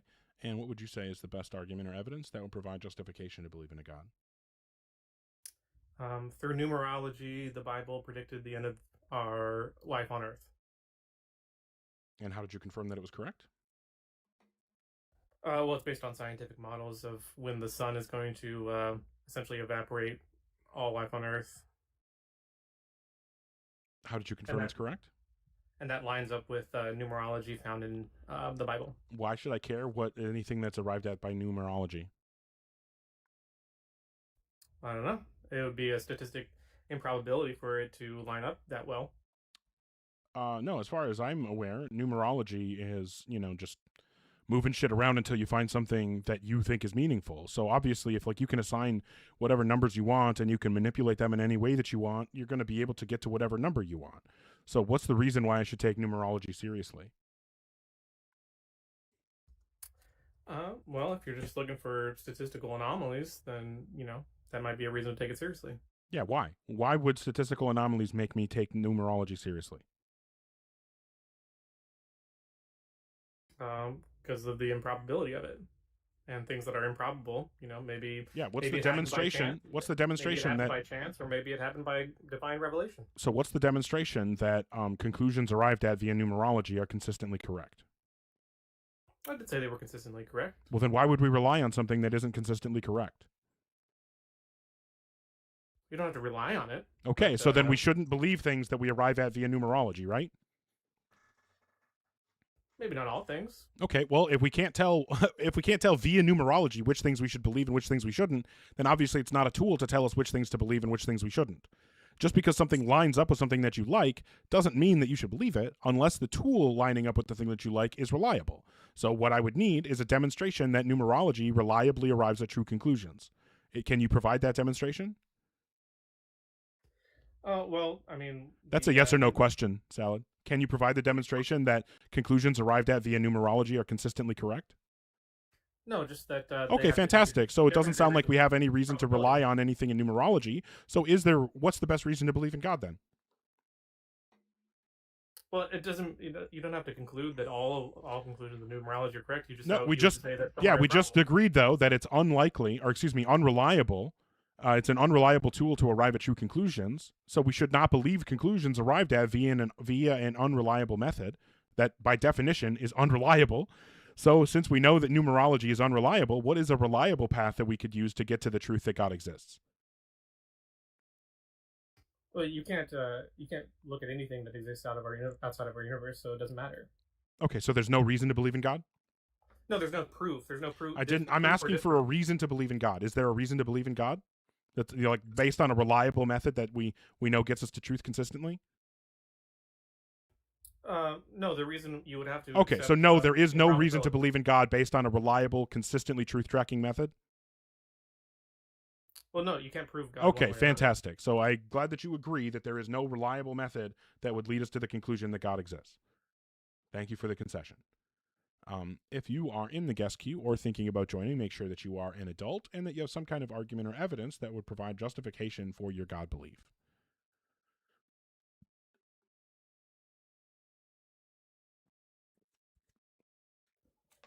Hi, Shoto. How old are you? I'm 21. And what version of God do you believe in? I'd say I subscribe to a Christian God. All right, and then what would you say is the best argument or evidence that would provide justification to believe in a God? Okay, so can I give it's called a syllogism? Yeah, absolutely.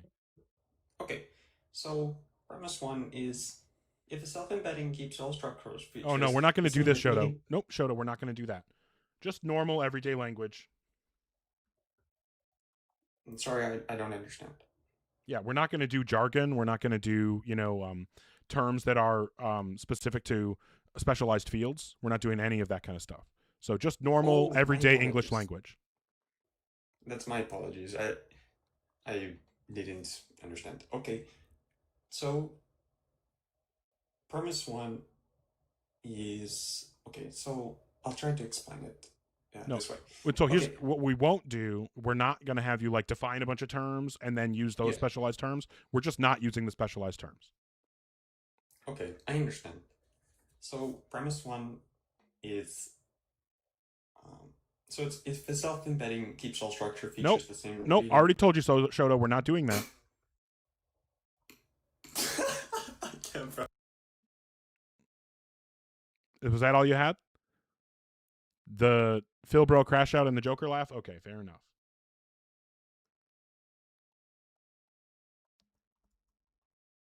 Alrighty. If you are in the guest queue or thinking about joining, make sure that you're 18 plus and you have some kind of argument or evidence that will provide rational justification to believe in a God. And to be honest with you, that's one of the big reasons why I do that, why I don't let them do the jargon, because I know that those arguments, the people who do that don't actually understand the argument. Because if you do understand the argument, you can provide it in a way that you could like explain it to a fifth grader, right? And the fact that they can't provide that type of explanation means that they don't actually understand the argument that they're giving. They have a script or something.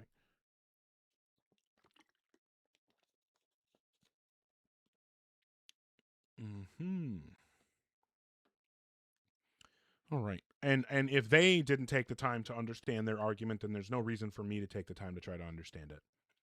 All right.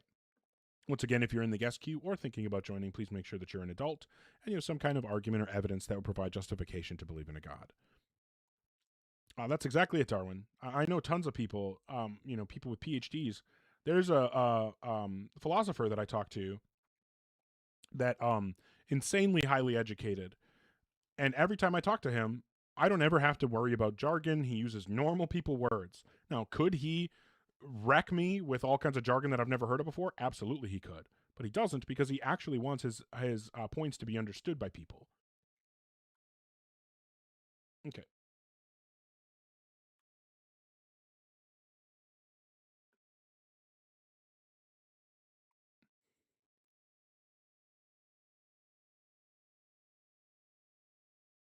Hey, Igtheist.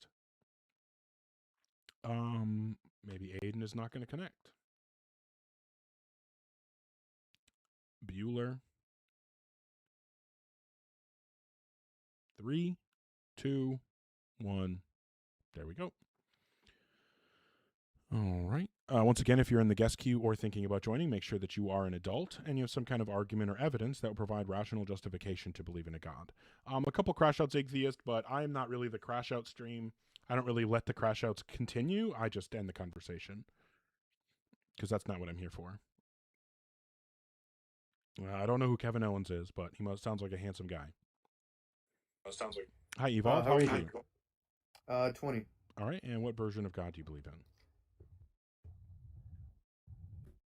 So pretty much the one substance, right? The quantum field, or one ocean of energy. We can really get into it. What God do you believe in? Want, like, fifth grade terminology. Oh, did you not hear me? No. What God do you believe in? I heard you talking about quantum physics and fields and stuff. I'm asking what God you believe in. Yeah. So I don't believe in anything external. I believe everything is just.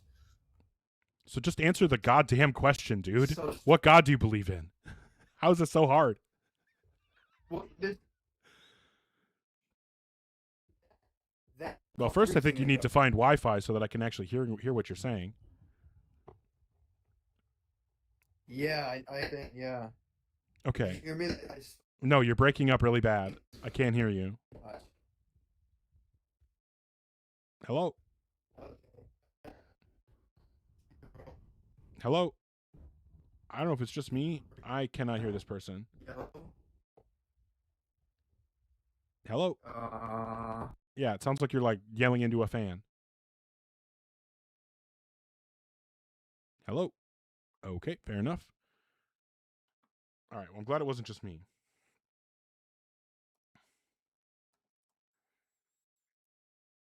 Okay. If you are in the guest queue or thinking about joining, make sure that you're 18 plus and you have some kind of argument or evidence that would provide justification for your God belief. Hi, B. How old are you? Mate. I'm 20 years old. Can you hear me? Oh, obviously, yeah. What version of God do you believe in? I believe in a Christian God. Personally, I'm a Protestant, but I have an argument for theism if you want to hear it. All right, what's the argument for God?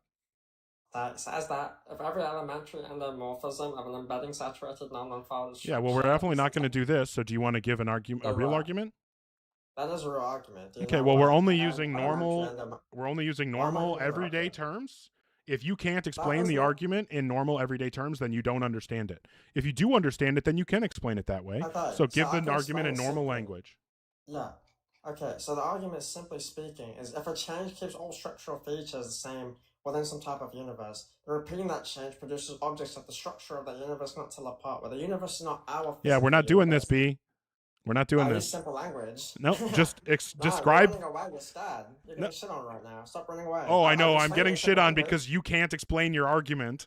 That's what So I just if you did. I can, just explained yeah, it in simple okay. language. You're So lying. give the argument in a way that any normal person can understand I without just did. just. I said if a change keeps all structural features the same, then repeating that change produces objects. Yeah, that what you structure can't can do, tell B, apart. what you can't do, B, is just rattle off your script really fucking fast. I'm You have not. to That's the actually simple give it part. in a way that it could be You're running understood. away.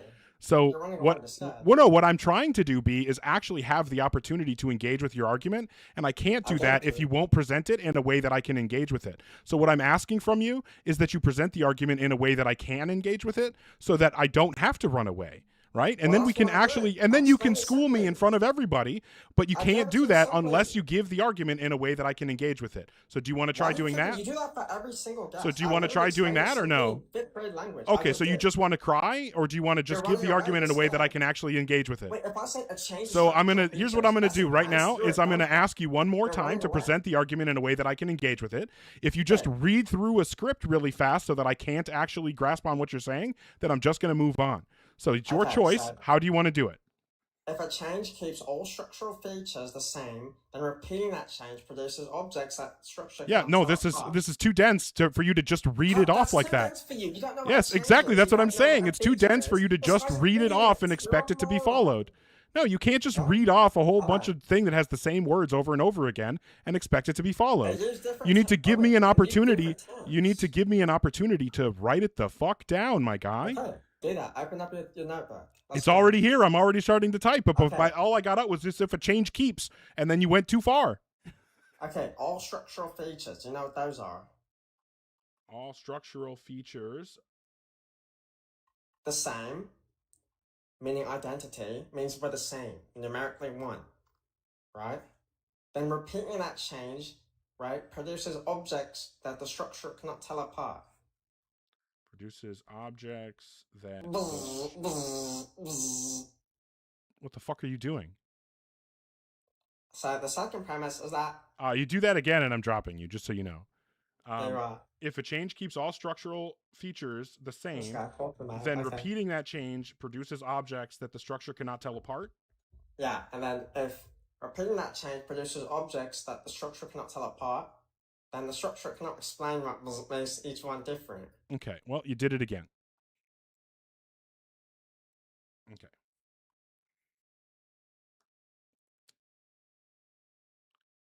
Yeah. Clearly.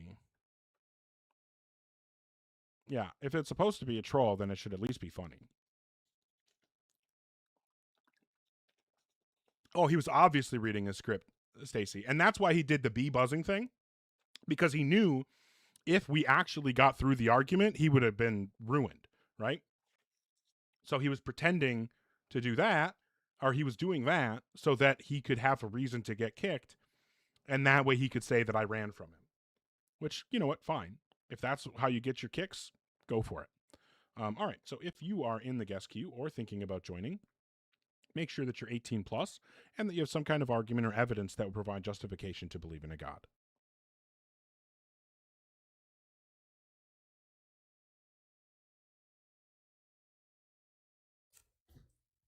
Hello? Hi, Bosch. How old are you? 52.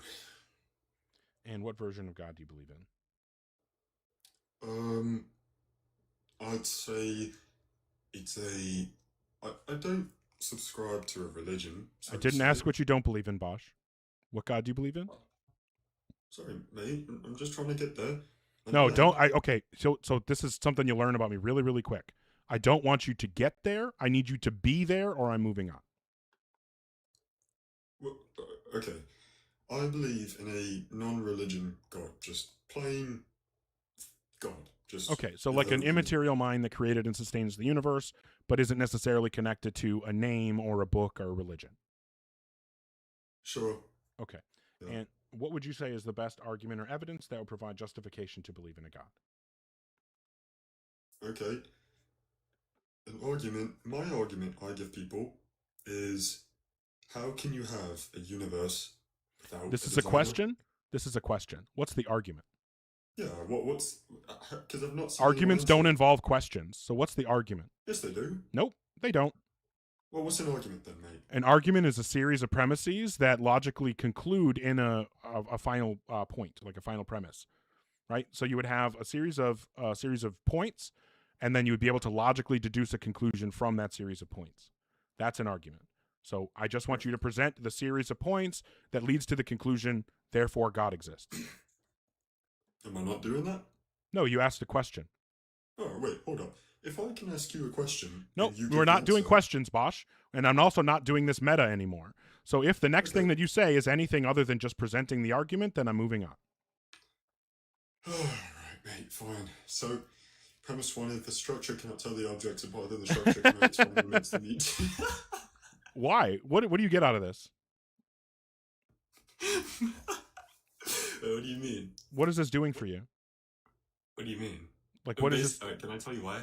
So basically...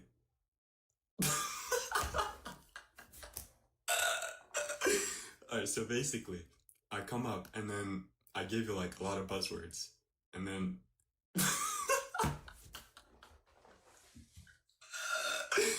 No, you're good. So what's going on? Okay. Well, that was obviously the same guy.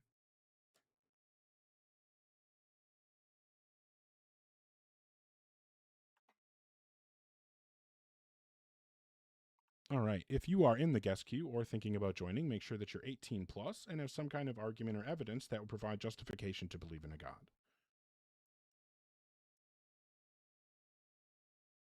Okay. Well, I blocked that first one. I need to find... Oh, that's so annoying.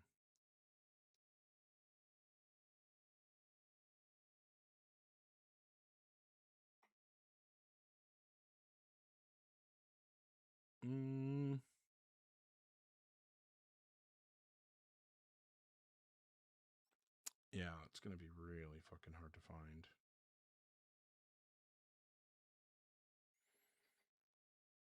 All right.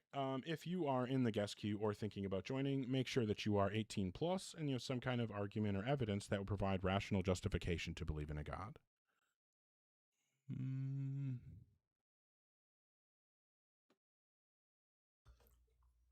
Hi, Nupus. How old are you? I'm from Philippines. Oh, girl. Okay.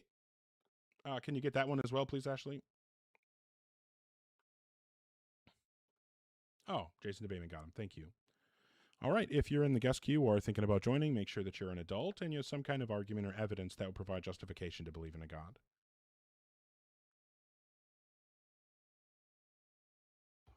Hello. Hi, how old are you? Hello.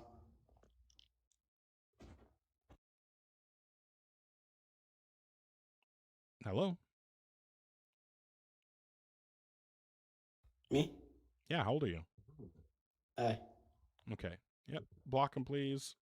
Is this going to be the same person? This is probably the same one here. Hello, how old are you? Okay.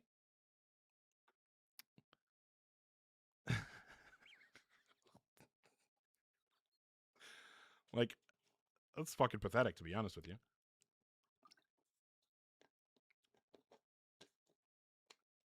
Okay. Yeah, I mean, how many devices do you have that are... Yeah, unfortunately, it's the best argument we've gotten for God, too. It's 2 people? Oh, I mean, it could be. All right. Yeah, thank you so much to the mods. That's a really good point, Dabnese. I really, really appreciate the mods. Oh, we got another one to block. Hello, can you hear me? I can. You ready to buzz? I don't know what that means, but Okay, yep, we can block that one as well.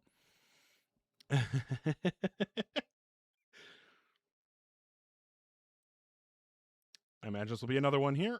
How old are you? Hi. 19. Uh-huh. And what God do you believe in? I believe in a Christian God, I guess. Okay, well, we can block that one as well. All right, we'll go ahead and give a reset. Yeah.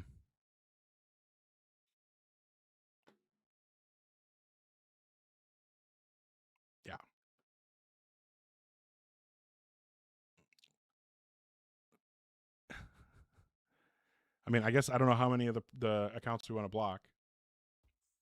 How old are you? Hello. 15. Okay, that's another one.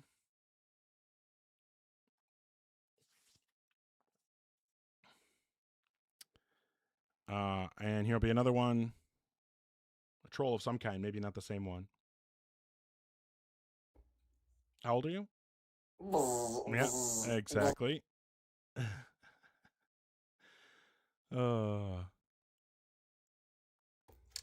How's it going, Come Cyber? on, the argument from Bzz is like the best argument. Unfortunately, for it's the disproving best God. argument. It's the best argument I've gotten in the last 2 hours. Yeesh.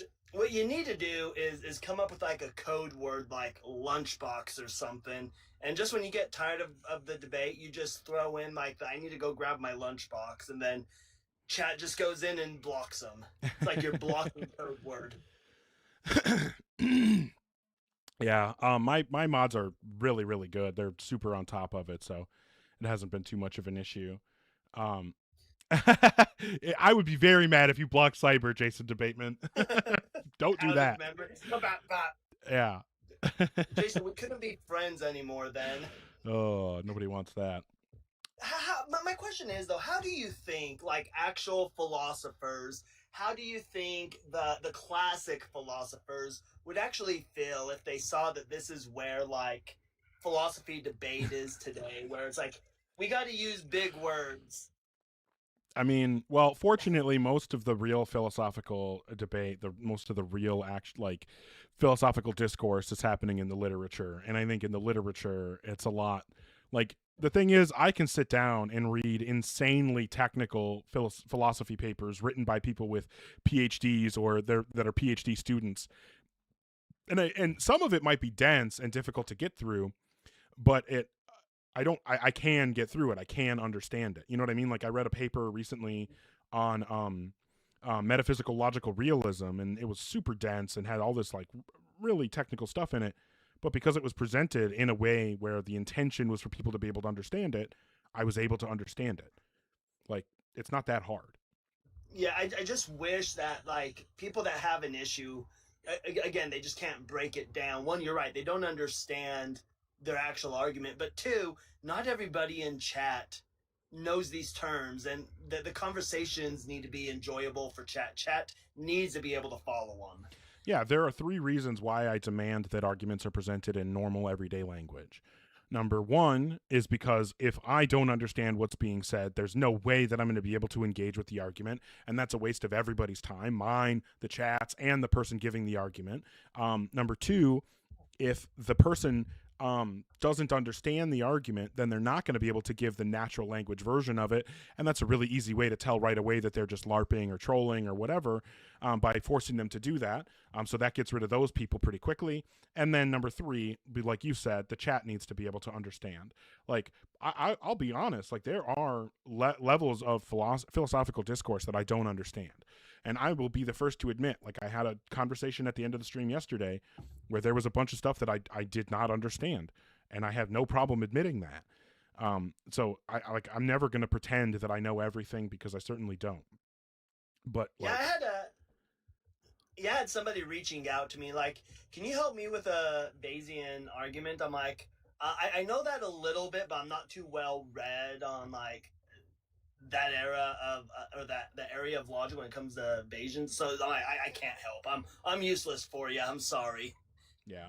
We want to talk about like ethics, and get into like moral realism. I can help you there because I'm read on that. But yeah, yeah. I mean, I'm working on learning, but genuinely, like I've only been engaging with philosophy for for less than a year. Like I have only started, like I read my first philosophy book in like January. So, like cut me a little bit of slack. Well, and some people are able to like you're able to pick it up, you're able to run with it, and then you get people like me, and I'm like, thinking I'm a swan or something going into a lake, but I'm really just a rock. I certainly know that feeling. Well, I am gonna reset the live and hopefully get some actual opposition in here. If you feel like coming back, feel free. If not, no worries. Yeah, chat. When we do the restart, the important thing to do is we need to get to 10,000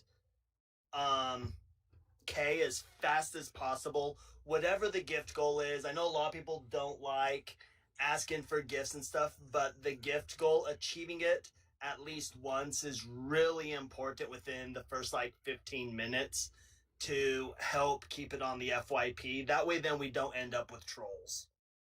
Okay. Well, I don't like, like asking for people to gift and stuff, but I appreciate you pointing that out. But yeah, I'm going to go ahead and, for you. well, I do appreciate it. But like I said, it's never my intention to, try to I'm not out here trying to beg people to give me anything. Right. Yeah. But yeah, I'll go ahead and do a quick reset and then I'll be right back. Did you see what user? Okay, it got blocked, but there's a user in there. Yeah. For some reason, that's a popular thing for people to say. I don't understand why, but whatever, I guess. But yeah, I'm gonna go ahead and do a reset, and hopefully we'll be able to get some good conversations when I get back. But I'll be back momentarily. See you on the restart. I'll probably be back at work, so I won't come up. But thanks for having me up for the little bit of time we had. I appreciate you. Take care. All right, I will be right back, everybody. Okay. Give me just a moment. Thank you for calling in. Technina speaking. Just a moment. Thank you for calling in. Technina speaking. Just a moment. Anybody know that reference? Anybody got me? The couple people on YouTube.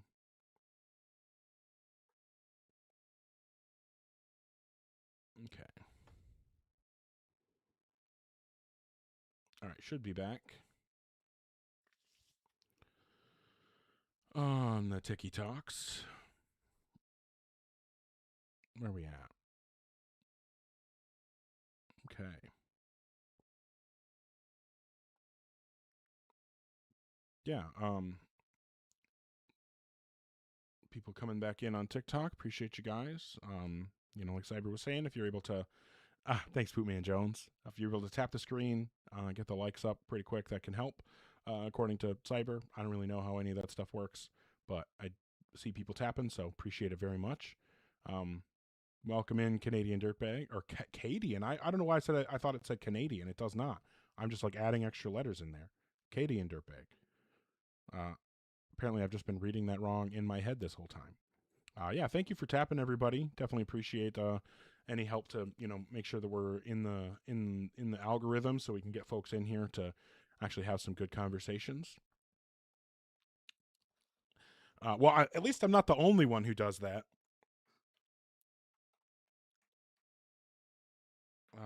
But yeah, hopefully we'll get some folks who are 18 plus and actually want to have good faith linear debates about whether or not there's justification to believe in a God. Obviously, my position is that there is no justification for that belief, but hey, maybe somebody will change my mind, right? Let me see here. Oh, yeah, that's what that is. Okay. All right. Okay, so we'll go ahead. All right. So yeah, if you are 18 plus and you have some kind of argument or evidence that will provide rational justification for your God belief, please feel free to request. I'd be happy to have the debate. We'll see whether or not we can actually have some good conversations. Gene Co.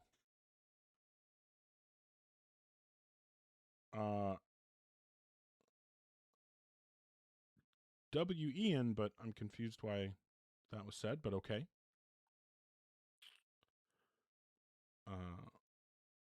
Oh, Repo the Genetic Opera? Okay, well, I'm not familiar with that.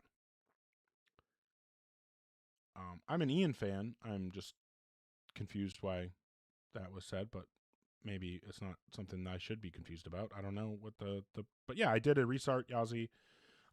Thank you for everybody supporting right away. Looks like we're already up over 5,000 likes, so I appreciate you guys for that. 6,000 it looks like we're at. Thank you so much for the support to Poopman Jones, Lupine, and Pokegurumi. Really genuinely, sincerely appreciate all the support. Looks like KK Veneroso, Poppy Loco, and Godless. Thank you guys for the support as well. Genuinely, I appreciate it. But yeah, if you are in the guest queue or thinking about joining, make sure that you're 18 plus and that you have some kind of argument or evidence that will provide justification for your God belief. Oh, okay. Well, appreciate that. Dream Ella, I guess it is. I just thought maybe like there was something else going on, but I'm known to read into things too much. But yeah, hoping that folks will come up so we can have some good faith conversations. Thank you for sending gifts right away, people. I appreciate that immensely. Dabnese and what is this, JDK, Ashley, Mr. Colby, thank you all so much. Cyber sharing the live to literally every person who's ever been on TikTok in the history of TikTok. So appreciate you for that, Cyber. Jeepers. No, I don't worship Satan. I don't worship anybody. I'm not a worshiper. But yeah, if you are 18 plus and you have some kind of argument or evidence that will provide rational justification for your God belief, please feel free to come up. Hey, thanks, Cyber. Appreciate that. Very kind of you. But yeah, we'll see if we can have a good conversation here. Weirdo, how old are you? I'm 18. And what version of God do you believe in? I'm a classical theist. Yeah, which one? I guess like the Neo-Aristotelian view of God. Yeah, which religion? I'm not like prescribing to like a religion, but I already told you like the interpretation of God that I hold to. So hopefully that like. And what would you say is the best argument or evidence that would provide justification to believe in a God? Yeah, to say if trivialism is true, then God exists. Trivialism is true.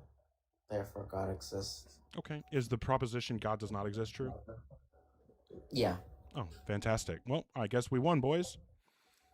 All right, you guys can block that idiot. If somebody would be so kind as to do so, I would appreciate it. All right, thank you. If you are in the guest queue or thinking about joining, make sure that you're 18 plus and you have some kind of argument or evidence that would provide justification for your God belief.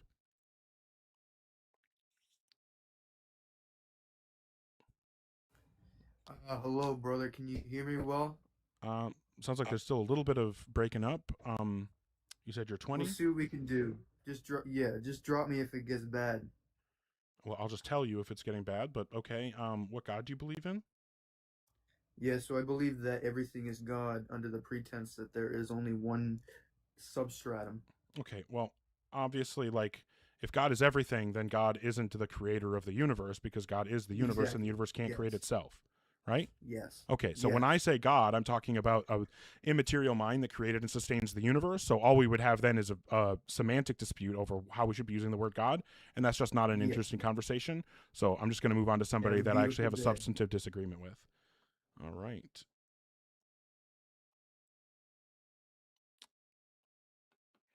Okay, if you are in the guest queue or thinking about requesting, please make sure that you are 18 plus and that you have some kind of argument or evidence that will provide justification for your God belief. Hi, Peace, how old are you? 23. Good afternoon or good evening. Yeah, what God do you believe in? The Christian God. Okay, and then what would you say is the best argument or evidence that would provide justification to believe in a God? So geologists, I can provide a source as well if need be, either in the chat or on the screen. Geologists, and I believe, let me actually pull it up. They have provided, so scientists, I must put it at that, right? No, sorry. Geologists and forensic scientists, right, have provided an estimated date of when Jesus Christ, right? So they have stated, I'm going to basically just They make provided a sure I don't date of wanna- what? I don't want to monologue. Oh, They the provided a date date when of he what? was when he was crucified. And what was the date? Friday, April 33, April 3rd. Let me pull it up for you. Give me one moment.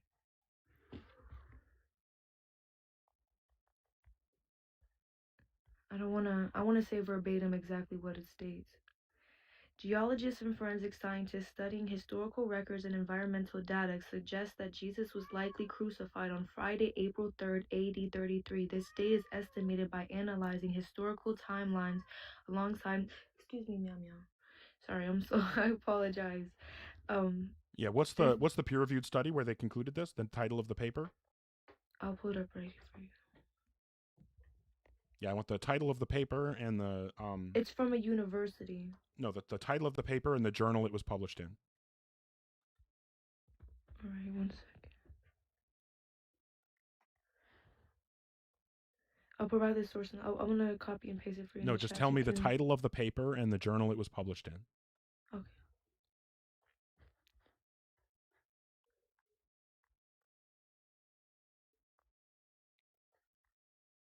So, what's the title of the paper? Sorry, I had put it in my notes. That's the thing. I'm trying to pull it up on like Google for you, so you can like see it yourself. No, I just want you to tell me the title of the paper and the journal that published it. Okay, published in Nature in 1983. The title: An Early First Century Earthquake in the Dead Sea Region. Region. Sorry, I apologize. Published in the Journal of Geophysical Research in 2012.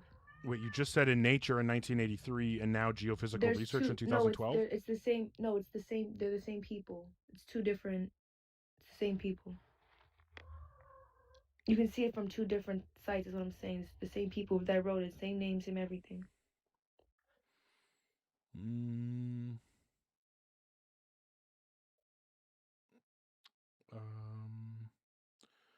Examines a report, 27th chapter Gospel, Matthew.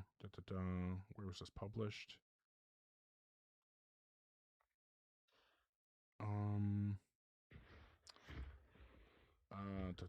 Earthquake. Okay, but this says that the earthquake was a different year. Correct. So with an accuracy of plus or minus 5 years. Correct. So that's what I was gonna say. Okay, so right? this doesn't have any way. This actually doesn't have. This doesn't give us any reason to think that they've nailed down the day. All they're saying is that, it turns out that there was an earthquake sometime around that time, and in the story they said something about an earthquake. But I don't know how this would demonstrate anything, because of course, if there are earthquakes in that part of the world, then any story about stuff happening over an extended period in that part of the world is reasonably going to include an earthquake. At least if it does, we shouldn't be surprised. And then them being able to find an earthquake that happened within a decade of the event doesn't tell us, that there's anything nailed down. So like, this is just not at all what you presented it as when you came up here. So this, and even if it was, and even if it was, and even if it was, and even if it was, even if it was anything to do with Jesus actually being crucified, and that wouldn't give us a reason to believe in God. So I'm not seeing any reason to believe in God. Okay, Even if so I let's feel say like- that I grant you this. Let's say that that wanna earth. Let's argue, hold you on, wanna have a hold on, discussion. hold on. Let's say that I grant you that that earthquake really happened, and that they really did nail down that for sure Jesus was crucified on Friday, April 3rd of the year 33 AD or 33 CE. What would be the reason why we should believe in God? Okay, so again, let me first off, I didn't get to land, nor did I even lay a foundation. Okay, I don't really care. I'm telling you that I'm now going to grant you. I'm now going to grant you that Jesus really was crucified on April 3rd of the year 33 CE. How do we get to God? I'm not in an attempt to convert you So right I'm now, but asking I you can for the explain reason it. to believe Okay. in a God. That's what you're trying to present right now is a reason to believe in God. What you started with is that Jesus was crucified on April 3rd of the year 33. I'm granting that. Let's say that really happened. How do we get to God?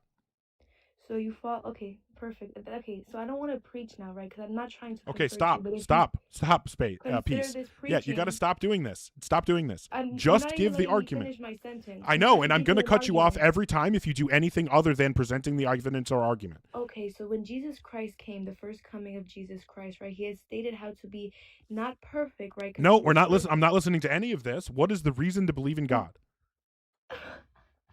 Okay, so this whole time I haven't been able to get a word out. Yep, I just want to Basically, hear the reason to believe in God. I don't you need to asked for hear a the source. preaching. I provided correct. So that's what I'm saying. I'm Yeah. not trying to convert you Okay, so to stop preaching and Christianity. just give me the argument or the evidence.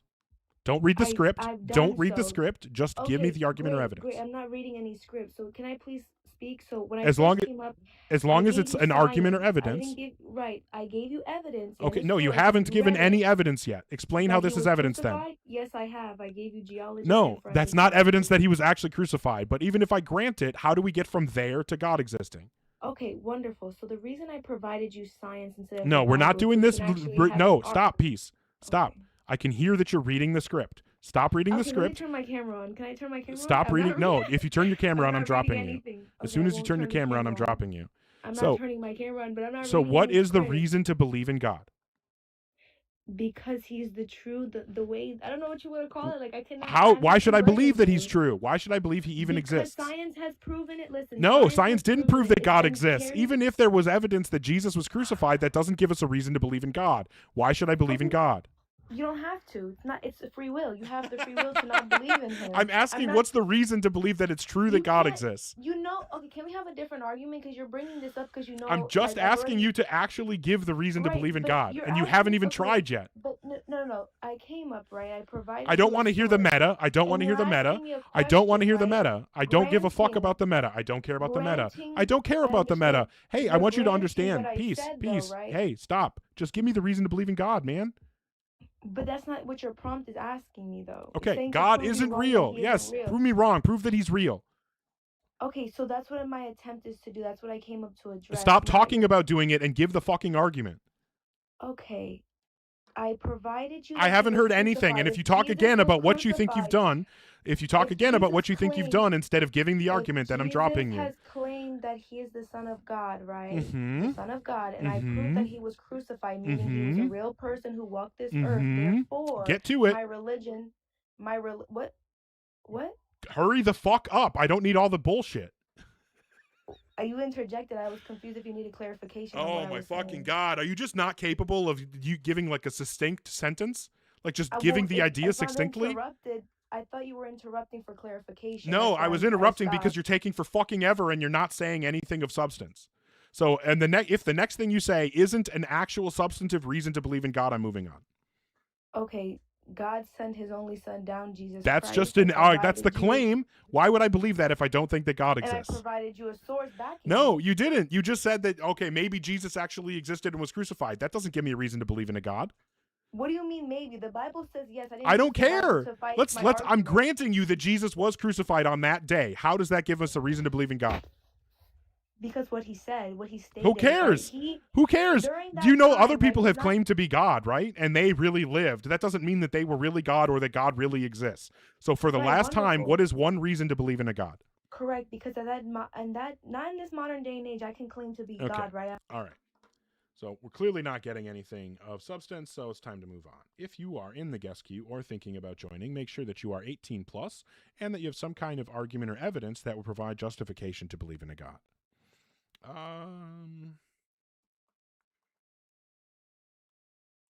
Let me check one thing real quick.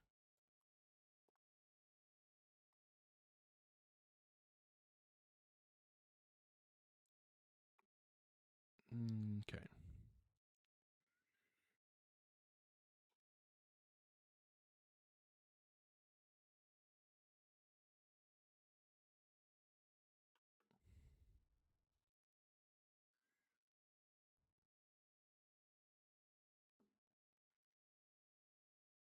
Hello?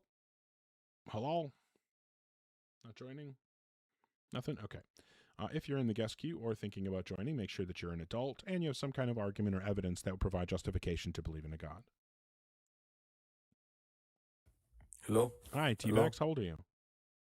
19. And what version of God do you believe in? Your mama's pussy is God, so I was like, yeah, mama's pussy, so yeah. Okay, well, that definitely does us a lot of good. If you're in the guest queue or thinking about joining, make sure that you're 18 plus and that you have some kind of argument or evidence that will provide justification to believe in a God.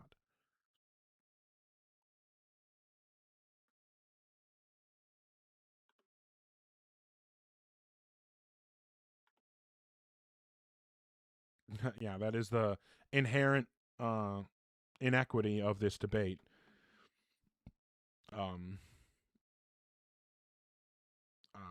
Crovanality. Yeah, I agree with your comment. It is unfair in that way. Well, apparently Adam isn't going to join. No. Oh, no, apparently not. All right. If you're in the guest queue or thinking about joining, make sure that you are an adult and that you have some kind of argument or evidence that would provide justification for your God belief. Also, thanks everybody for tapping the screen, sharing the live. Appreciate you. Hi, Enrique. How old are you? Hello? Hi, how old are you? I'm 16. Well, okay, don't come back. If you're in the guest queue or thinking about joining, make sure that you are 18 plus and that you have some kind of argument or evidence that will provide rational justification to believe in a God. Okay. Hi, Kristen. How old are you? I'm 42. All right. And what version of God do you believe in?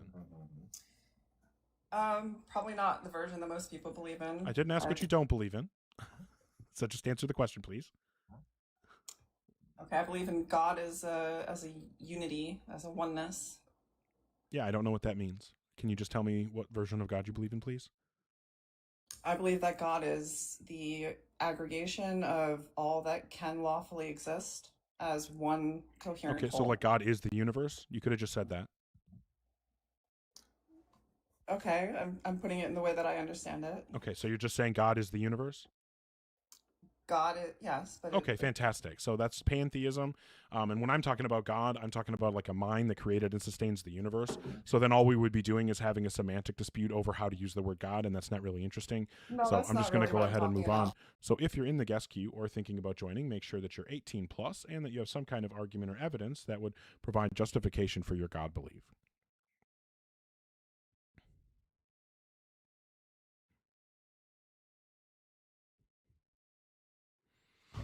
Hi, Jackson. How old are you?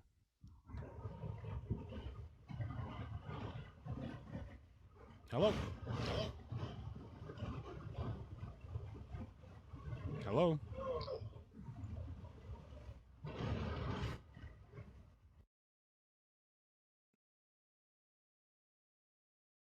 Okay. All right. If you are in the guest queue or thinking about joining, please make sure that you're 18 plus and that you have some kind of argument or evidence that will provide rational justification for your God belief.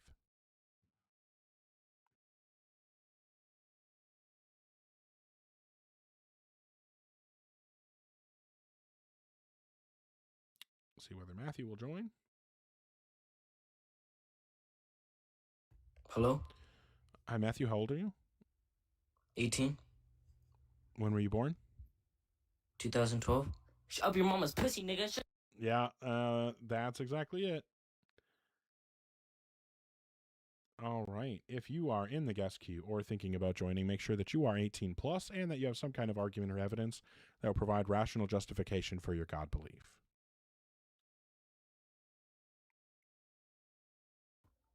Hi, Greenland. How old are you? 48. And what version of God do you believe in? The God of the Bible, but it is complicated in the sense. Do you mean like, the Christian Bible? Catholic. King James. I guess the same Bible. So yes, the Christian Bible. Yeah. Okay. I don't know how many versions of the Bible there are, but. And what would you but say I is do the best argument or evidence that will provide justification to believe in a God? Well, first I have to preface that. No, I we're not doing believe any it's- prefaces and we're not doing any preambles. We're just giving to the argument or the evidence. So what's the best argument or evidence that will provide justification to believe in a God? That the mysteries and the miracles, you know. No, I don't know. Keep being revealed. No, I don't know what you're talking about. What's a reason to believe in God? The miracles of Jesus. Okay. What miracles? Writings of the Bible. The resurrection. Okay, sure. How do you demonstrate that the resurrection happened? Eyewitness testimony. Sure, fantastic. Where can I read some eyewitness testimony about the resurrection? In the Bible. Cool. What book, chapter, and verse? No, I don't have those verses. A book, chapter, and verse. That's what I'm asking for. Where can I need... You're saying that the reason to believe in God is because the resurrection happened, and the reason we know the resurrection happened is because we can read for eyewitness testimony about it. And you're saying the place to read eyewitness testimony is in the Bible, so I need to know the book, chapter, and verse in the Bible where I can find eyewitness testimony about the resurrection. Yeah, but I'm not a Bible scholar, right? I don't care whether you're a Bible scholar. I'm asking you to back up your claim. Your claim is that in the Bible there is firsthand eyewitness testimony about the resurrection. Where would I find that? But I can't tell you where I would. Okay, well then this argument fails. Do you have another one? Yes. The Higgs boson particle can exist in two places at one time. Which, what? To me, okay, have you heard of the God particle? I'm aware of the Higgs boson. Right. Can exist in two places at one time, right? That, to me, just breaks open everything in the sense of like, you know, whatever we've learned in Catholicism and all the miracles. No. So that you're they've spoken misunderstanding what quantum superposition is. It's not that it's existing in two places at once. It's that it's in a superposition, which means that it's particle-like and wave-like at the same time. But that doesn't mean that it's in two places. That's just misunderstanding what quantum physics says. So there's no reason from quantum physics to believe in God. If there was, then all the most knowledgeable quantum physicists would believe in God. Okay, so how do you explain superposition then?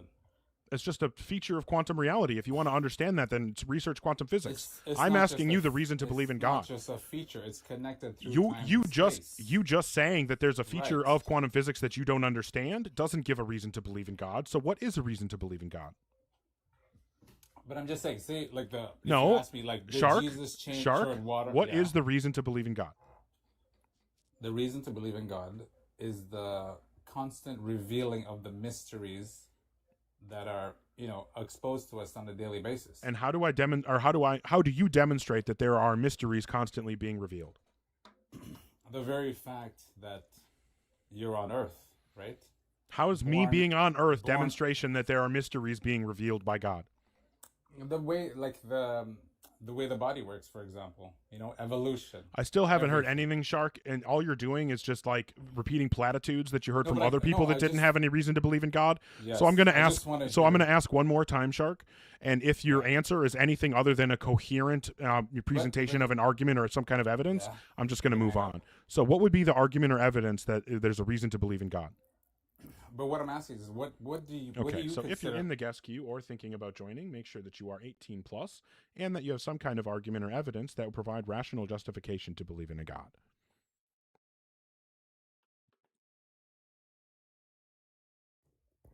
Hi, Fire. How old are you? Hello, I'm 18. Well, that's a child. Okay.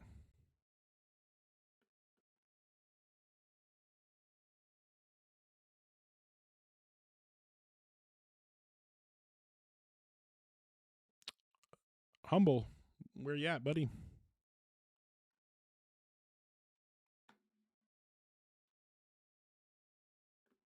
Humble. 3, 2, 1. All right. If you are in the guest queue or thinking about joining, make sure that you are 18 plus and that you have some kind of argument or evidence that will provide justification to believe in a God. So the reason that I'm not bringing you up, Lavi, is because I have in my notes that we talked a few days ago and that you ran away from logic. I don't really have any interest in bringing you up so that you can deny logic again. All right.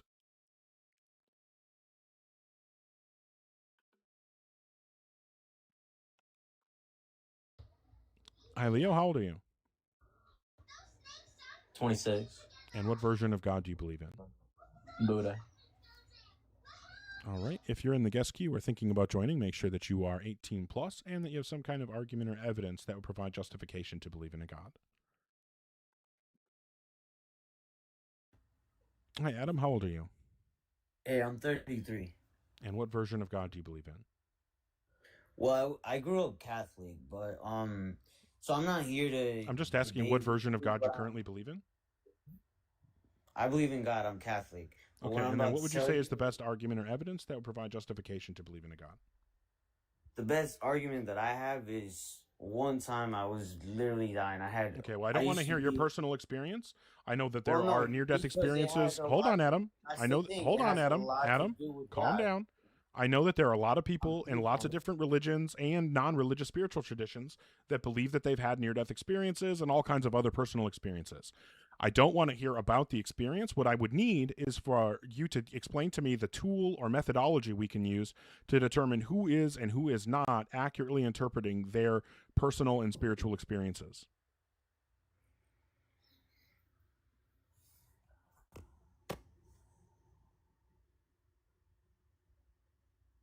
Hello?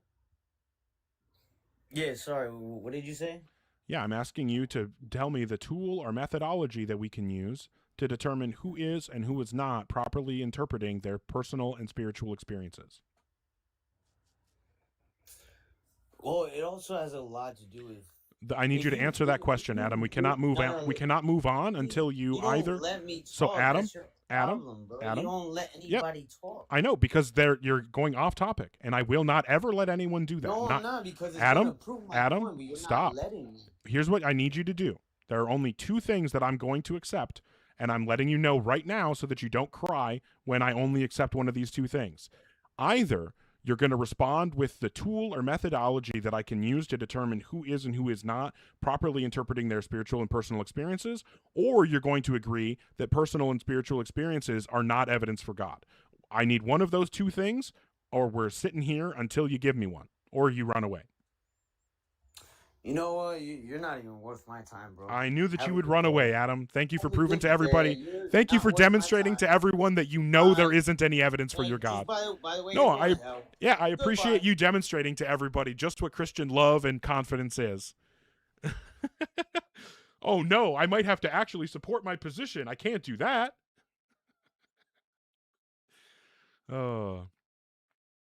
If you are in the guest queue or thinking about joining, please make sure that you are 18 plus and that you have some kind of argument or evidence that would provide justification to believe in a God. I did debate you, Lavi, and you ran away from logic, and so I know you're not worth debating again. That's pretty simple. Yeah, let's find exactly when I refuse to give evidence for. I'm just gonna write. Okay. Fine, Lavi again. When did we talk? We talked on, a week ago. We talked a week ago. And yeah, he ran from logic. Don't know why I would bring you back up so that you can deny logic again. Okay, if you're in the guest queue or thinking about joining, make sure that you are 18 plus and that you have some kind of argument or evidence that will provide justification for your God belief. Hello. Hi, Pulse. Hello. How old are you? 19. I'm sorry? 19. I can't understand what you're saying. 19. Okay, and what version of God do you believe in? I believe that Jesus. And then what would you say is the best argument or evidence that would provide justification to believe in a God? So we know if you're like a big bald head, if I put your mom's pussy on it, that means that God is real. I don't think that's how that works. If you're in the guest queue or thinking about joining, make sure that you're 18 plus and that you have some kind of argument or evidence that will provide rational justification for your God belief.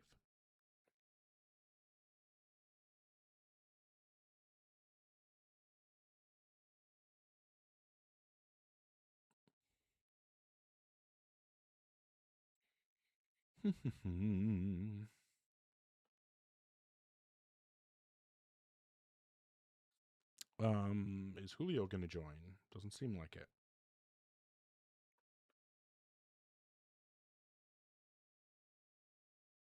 Okay. Hello, Julio. Are you at least 18? Hello. Hi, are you at least 18? Yeah, I'm 20. And what version of God do you believe in? Christianity. Okay, and then what would you say is the best argument or evidence that will provide justification for your God belief? So what I think is non-life doesn't come from life. And I'm assuming you don't believe in the Bible, right? Well, hold on. I mean, I of course don't believe in the Bible, but I don't believe that you think that life only comes from life. I think that you believe that life comes from non-life. There's many reasons on, well... Okay, so here's what I need you to do. I need you to give me the definition for life that we're going to use for this conversation. Moral conscience.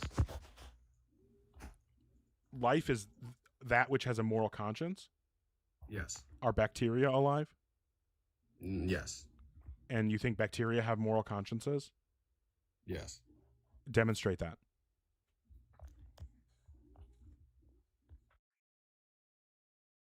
Okay. Fair enough. If you are in the guest queue or thinking about joining, please make sure that you are an adult and that you have some kind of argument or evidence that will provide rational justification for your God belief. I absolutely did not kick him. I was waiting to write down what he was going to say.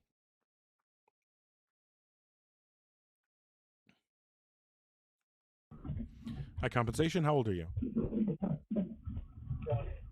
Hello? Hello? Yeah, I need you to fix your audio. 1 second. Hello? I don't know what's happening.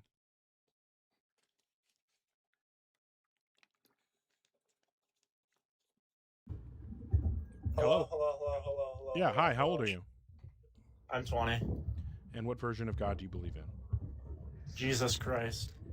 Okay, and then what would you say is the best argument or evidence that would provide rational justification to believe in a God? The historical evidence of Jesus dying on the cross. How would that give reason to believe in God? Because it was prophesied to happen. And it did. Why would that give reason to believe in a God? And he is the only human being to ever conquer death. So how would his crucifixion provide reason to believe in a God? I'm still not clear on that. His resurrection. Okay, how do we know that he resurrected? From the dead. Because his body was gone from the tomb. Okay, how do we demonstrate after that? 3 days. Yeah, how do you demonstrate that? Because they moved the stone and he was gone. How do you know that actually happened? Because there's historical evidence and it was written down. Yeah, what I'm asking for when I say how do you know that happened is not for you to tell me that there's evidence, but for you to actually provide the evidence. So what is the evidence that Jesus resurrected? The Shroud of Turin. What is the actual evidence that Jesus resurrected? Okay, so the Shroud of Turin, I mean, I guess we can do this again. The type of weave that the fabric is made out of didn't exist for centuries after Jesus died. So what you would need to do is prove, okay, fantastic. Provide me the demonstration that that kind of fabric existed during Jesus's lifetime. I mean, I could find it right now, but I honestly, I cannot go out of my way to do that. But yeah, what would I look up to find anyway, the evidence that it actually existed during his lifetime? I've got Google right in front of me. I mean, there's studies. You can. Yeah, what's the evidence that that type of fabric, a 3-to-1 chevron herringbone twill weave, existed during Jesus's lifetime? And I could. So where would I look it up? You can look it up on Yeah. Google. Okay, what do I look up on Google? I don't know right now, dude. That wasn't my point anyway. Well, you said the Shroud of Turin is why we should believe in God, and the only way that the Shroud of Turin. Resurrection. Oh, okay. Then you said the Shroud of Turin is why we should believe in the resurrection, which is why we should believe in God. So the Shroud of Turin is why we should believe in God. No, it is because. Okay, so then demonstrate me what is the reason to believe in God then, if it's not the Shroud of Turin. The proof is there was witnesses of his body being gone from the tomb. Okay, what's the evidence for that? There's witnesses for it. Yeah, that's your claim. How do I confirm that there were witnesses? How do we confirm that anything happened in the past? Okay, so you just want to have Witnesses? total skepticism? So then tell me where I can read the witnesses' accounts. In the Bible? Oh, cool. What book, chapter, and verse would I read eyewitness accounts about the resurrection? I do not remember off the top of my head. Well, I can give you a hint. There aren't any. Because the Gospels are the ones that the books that talk about the resurrection, and the Gospels were all written anonymously decades and decades after Jesus supposedly died and resurrected, so they do not contain any eyewitness testimony. So if you think that eyewitness testimony exists, it would have to be external to the Bible. There is. Oh, fantastic. Where would I find it? There is eyewitness testimony. Right, sure. Where would I find it? I don't remember right now, dude. Okay, so all right. So first, the reason to believe in God is the resurrection, and the reason to believe in the resurrection is the Shroud of Turin. But you have no evidence that we should think that that has anything to do with the resurrection. And then the reason to believe in the resurrection is because of the eyewitnesses. But you can't give any reason to believe that there even were eyewitnesses, much less what they were eyewitness to. So do you want to go to something else, or is this all you've got? Just a bunch of claims that you can't support. There was people. There was people. Peter died because he knew that he witnessed Jesus rise from the dead. Sure. What's the source for that? It's in the Bible. Like, No, it's not. It's not in the Bible. That's in a completely different book that isn't in the biblical canon. It's not in the Bible, my dude.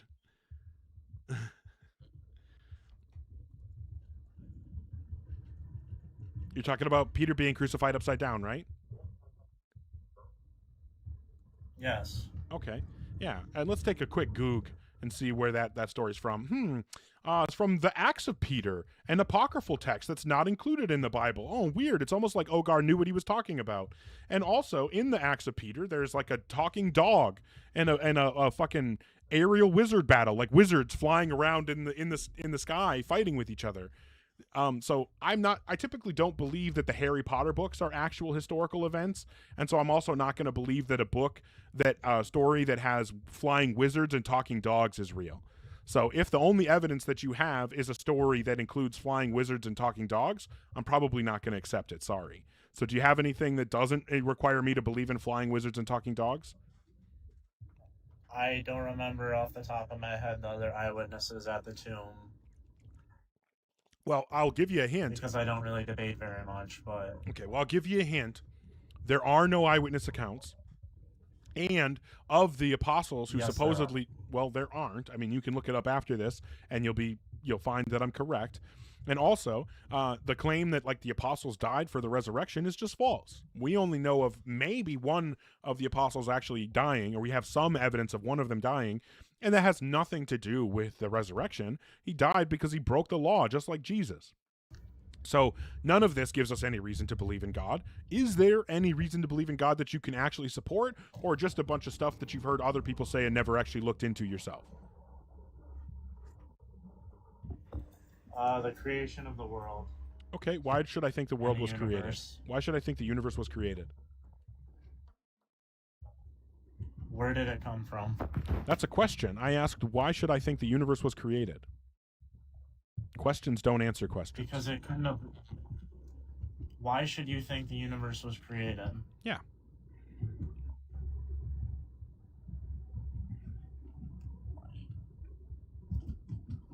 Because how else would you be here? That's a question. So why should I think the universe was created?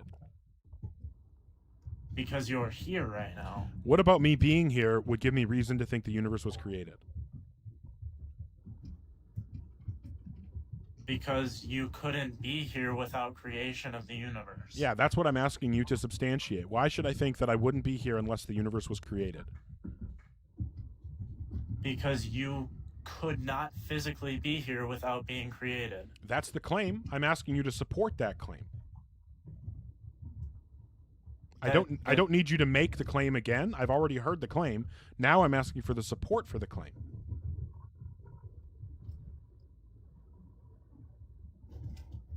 How were you made? Okay, that's a question. So we have established that questions are not answers to questions. They're dodges, and I'm not going to allow you to dodge away from this. So I will ask one more time. What is the reason I should think that the universe was created?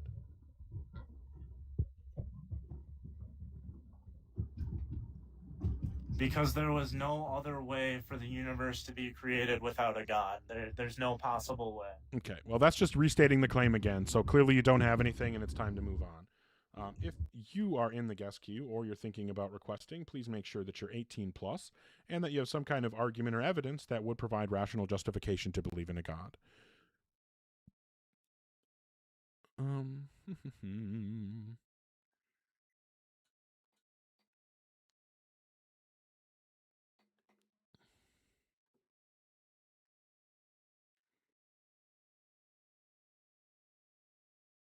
Whoa. Okay, apparently they're not connecting. Thank you so much, everybody, for the support. Sincerely appreciate it. Oh my goodness gracious, I don't know where I was at. Thank you so much to Oppo and Mikey. What is this? ADHD Unicorn, awesome. Thank you so much for the support. Goatman, appreciate you. Dabnese, Oppo, Andred, thank you so much. Bertram and Bradley N. Mickey B, thank you so much for the support. Bertram again. DJ Randy, appreciate you. Trucker Boy sending support again, thank you so much. Midnight Zoomies, love the name and appreciate the support. London No Paris, thank you for the support as well. Lem, appreciate you. Bradley N, thank you so much. Radio Spencer, Bebe, thank you. Ayakabina and Wit, Blondie, thank you so much for the support. Love you too, Brian. Thank you. Thank you, Lou and Saintly and Radio Spencer. Racy Stacy, thank you so much for the headphones. Really appreciate that. Infectious Bites coming through with the hat and mustache. Appreciate that as well. Dark Knight, thank you. Ecan2 and Peg the Patriarchy, which is a very fun name. Thank you so much for the support as well. I really appreciate you all. Okay.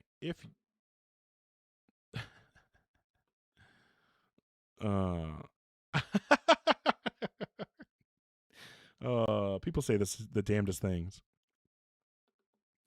All right. If you well, I appreciate that, Blondie. Yeah, just trying to keep the conversations on track. Thank you again, Lem, for the support. If you are in the guest queue or thinking about joining, make sure that you're an adult and you have some kind of argument or evidence that will provide justification to believe in God. Ayakabina, thank you so much for the hand heart. Appreciate that. Okay. See if we can have a good conversation. Hi, Patrick. How old are you?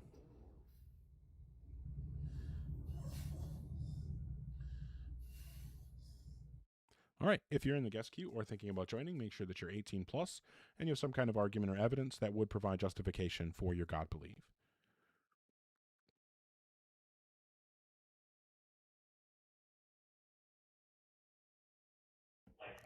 Hi, Chance. How old are you? Okay. Thank you, Shop with Plug A, for the support. I just noticed we're at oh, okay. Well, I apologize that you accidentally sent that. Oh, well, thanks for looking out, Jason Debateman. I appreciate that. Yeah, probably worth blocking then if you still have it.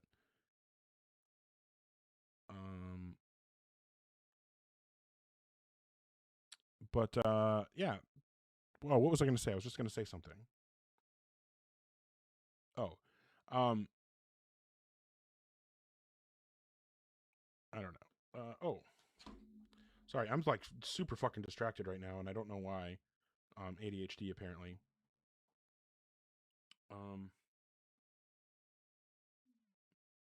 Okay. Oh shit. Oh shit.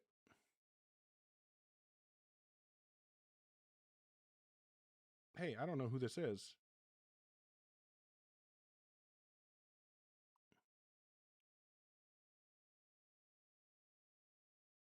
Okay, hold on. I'm doing something. This shit's just really slow.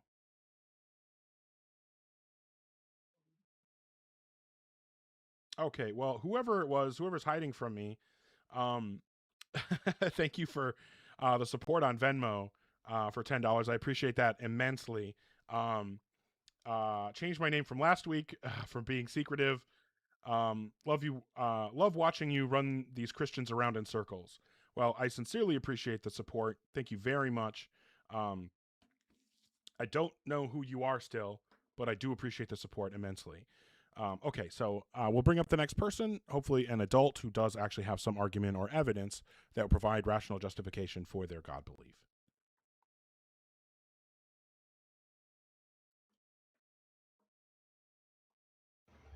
Hi, Mateo. How old are you? Oh, shit, what? How old are you? All right. If you're in the guest queue or thinking about joining, make sure that you are 18 plus and that you have some kind of argument or evidence that will provide rational justification for your God belief.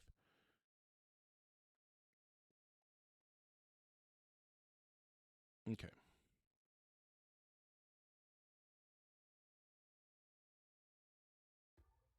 Yo. Hi, Spend. How old are you? I'm 20. And what version of God do you believe in? In Jesus Christ. Okay. And you said you're 20? Yes, sir. All right. And then what would you say is the best argument or evidence that would provide rational justification to believe in a God? Tell me how your life been without God. Just tell me that. I'm sorry? Tell me how's your life been without God. Great. Just let me know. Yeah, great. Well, you wouldn't be bald as fuck without no neck gang if you would. I don't know if you've ever seen a beard before, but the beard covers the neck. Okay. Yeah, if you are in the guest queue or thinking about joining, make sure that you are 18 plus and that you have some kind of argument or evidence that will provide rational justification for your God belief. All right.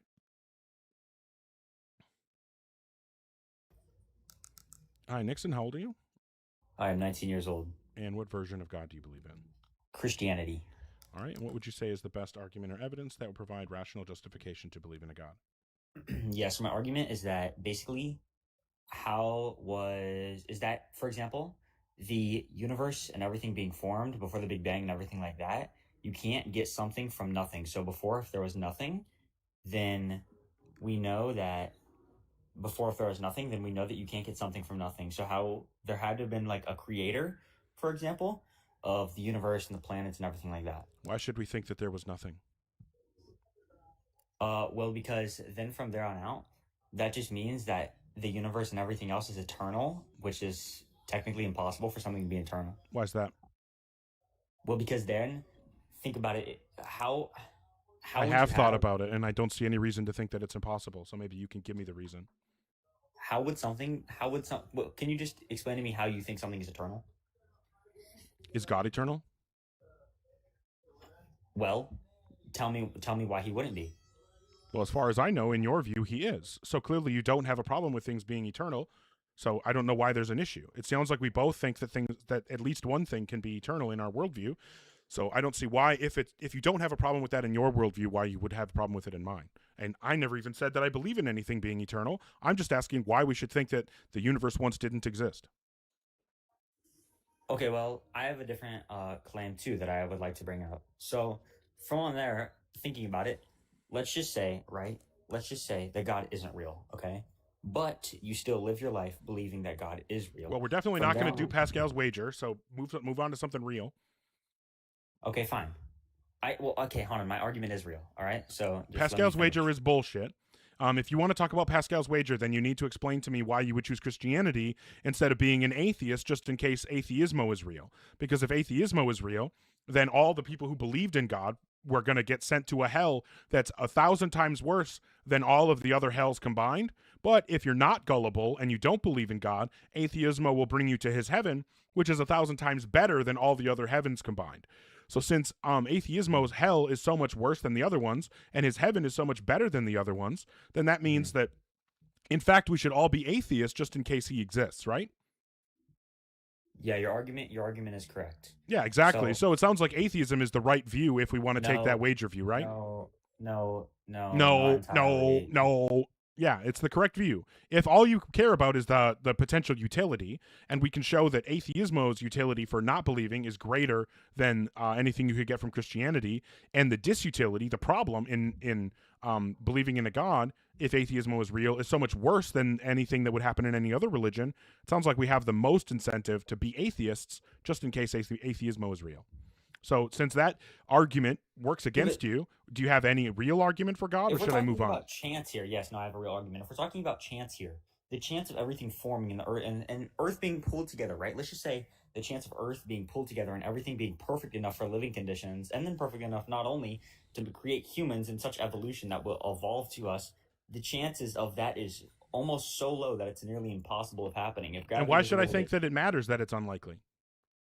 Because then there has to be some. It would only be logical. So if you're some sort saying- of reasoning that there would be a creator. So you're saying Because that if if gravity something was too strong, So and you're saying gravity- that if something is unlikely, then that means it must have been guided? No, I'm saying it's only logical to believe. I'm asking something. why it would be logical. What's the logical inference that you're drawing that makes Because us believe it's there's a not- God? Because it's not slightly unlikely. It's Okay, so you're saying if unlikely that if it's nearly anything is impossible. extremely unlikely, there must be an intelligence guiding it, right? It's beyond extremely. It's nearly almost to the level of impossibility. Yeah, for that's that what to I'm be just trying to possible. confirm. When something is that unlikely, it must have an intelligence guiding it, right? Yes, it must be Okay. logical to Well, believe here's the that there's a thing. reason Here's what I'm other going to than show what you. you Look what I got in my hands here. I got a deck of cards. Do you know anything about playing cards? Yes. Okay. You know that there are 52 cards in a deck, right? Yep. Okay, and you know that the number of different orders a deck can end up in is an insanely big number. It's 52 factorial. Do you know how big that number is? Sure. Okay, so that means that the number 52 factorial is a bigger number than the number of atoms in the observable universe. That's how many different orders this deck could end up in, right? Yep. So it's 1 in that many numbers of a chance of it being any specific order. Well, you just watch me. You know that this is being randomly shuffled and it's not guided, right? And look at this. It ended up in an order. Oh my God. And watch, I'll cut it. Now it ended up in a different order. How could it be possible that it could end up in such an order that is so insanely, unfathomably unlikely? You know why? Because it had to end up in some order. Yeah, because and you it's would not logically believe surprising, that you put right? it in a different order. No, the only way that it would be surprising that it ended up in this specific order is if I would have predicted the order ahead of time. That's what would make it surprising. So it doesn't matter that life coming about was unlikely. I don't know that it was, but even if it was unlikely, it wouldn't matter unless we had a reason to think ahead of time that it was intentional. So that's what you would need to demonstrate. Not that life's existence is unlikely, but that there was an intention to bring it about. But that just sounds like begging the question, because that's the thing you're supposed to be proving, is that there's a God that would intended to bring life about. So you can't use the existence of the God to make the unlikeliness matter when the unlikeliness is the thing that's supposed to be pointing back to the God. So what's the reason we should believe in the God in the first place? That's a good argument. Simply, I still believe in my point of view. I'm just not as good as a debater as you are, and I'm not as educated as you are, and I will open up to that. But I still do believe in my point of view. You know, everyone has their own beliefs, so I appreciate your time. Well, I can run an argument against God. Oh, okay. Or you could also run away, I guess.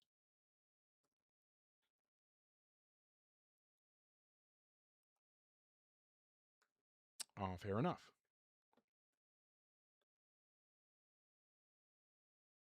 Yeah, no, I agree with that, Dwight. At least he was honest. All right. If you are in the guest queue or thinking about joining, make sure that you are 18 plus and that you have some kind of argument or evidence that would provide rational justification for your God belief. Before I bring up the next person, I just want to say thank you so much to everybody. Ikabina, Lou, thank you so much for all the support. I appreciate the clapping.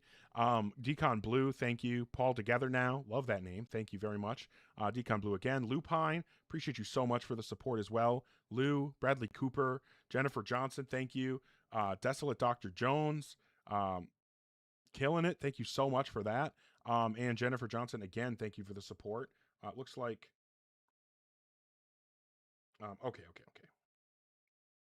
All right. So then, yeah, we'll see if we can actually end the live with a good conversation. Well, I don't know if we're... Hey! Thank you so much, Bertram. That's fucking awesome. Thank you. But yeah, Oh, well, the person... okay, maybe I can. Okay, all right. If you're in the guest queue or thinking about joining, make sure that you're an adult and you have some kind of argument or evidence that would provide justification to believe in a God. Thank you so much, Jennifer Johnson, for the support, and Racy Stacy. Appreciate you. Okay, go away. All right, sorry. All right. Sometimes TikTok just gives me these weird pop-ups and they get really annoying. Hi, Josiah. How old are you? I'm 18, born May 5th, 2008. And what version of God do you believe in? I believe in the Christian God. All right. I'm non-Protestant, non-Protestant. Okay. And then what would you say is the best argument or evidence that would provide justification for believing in a God?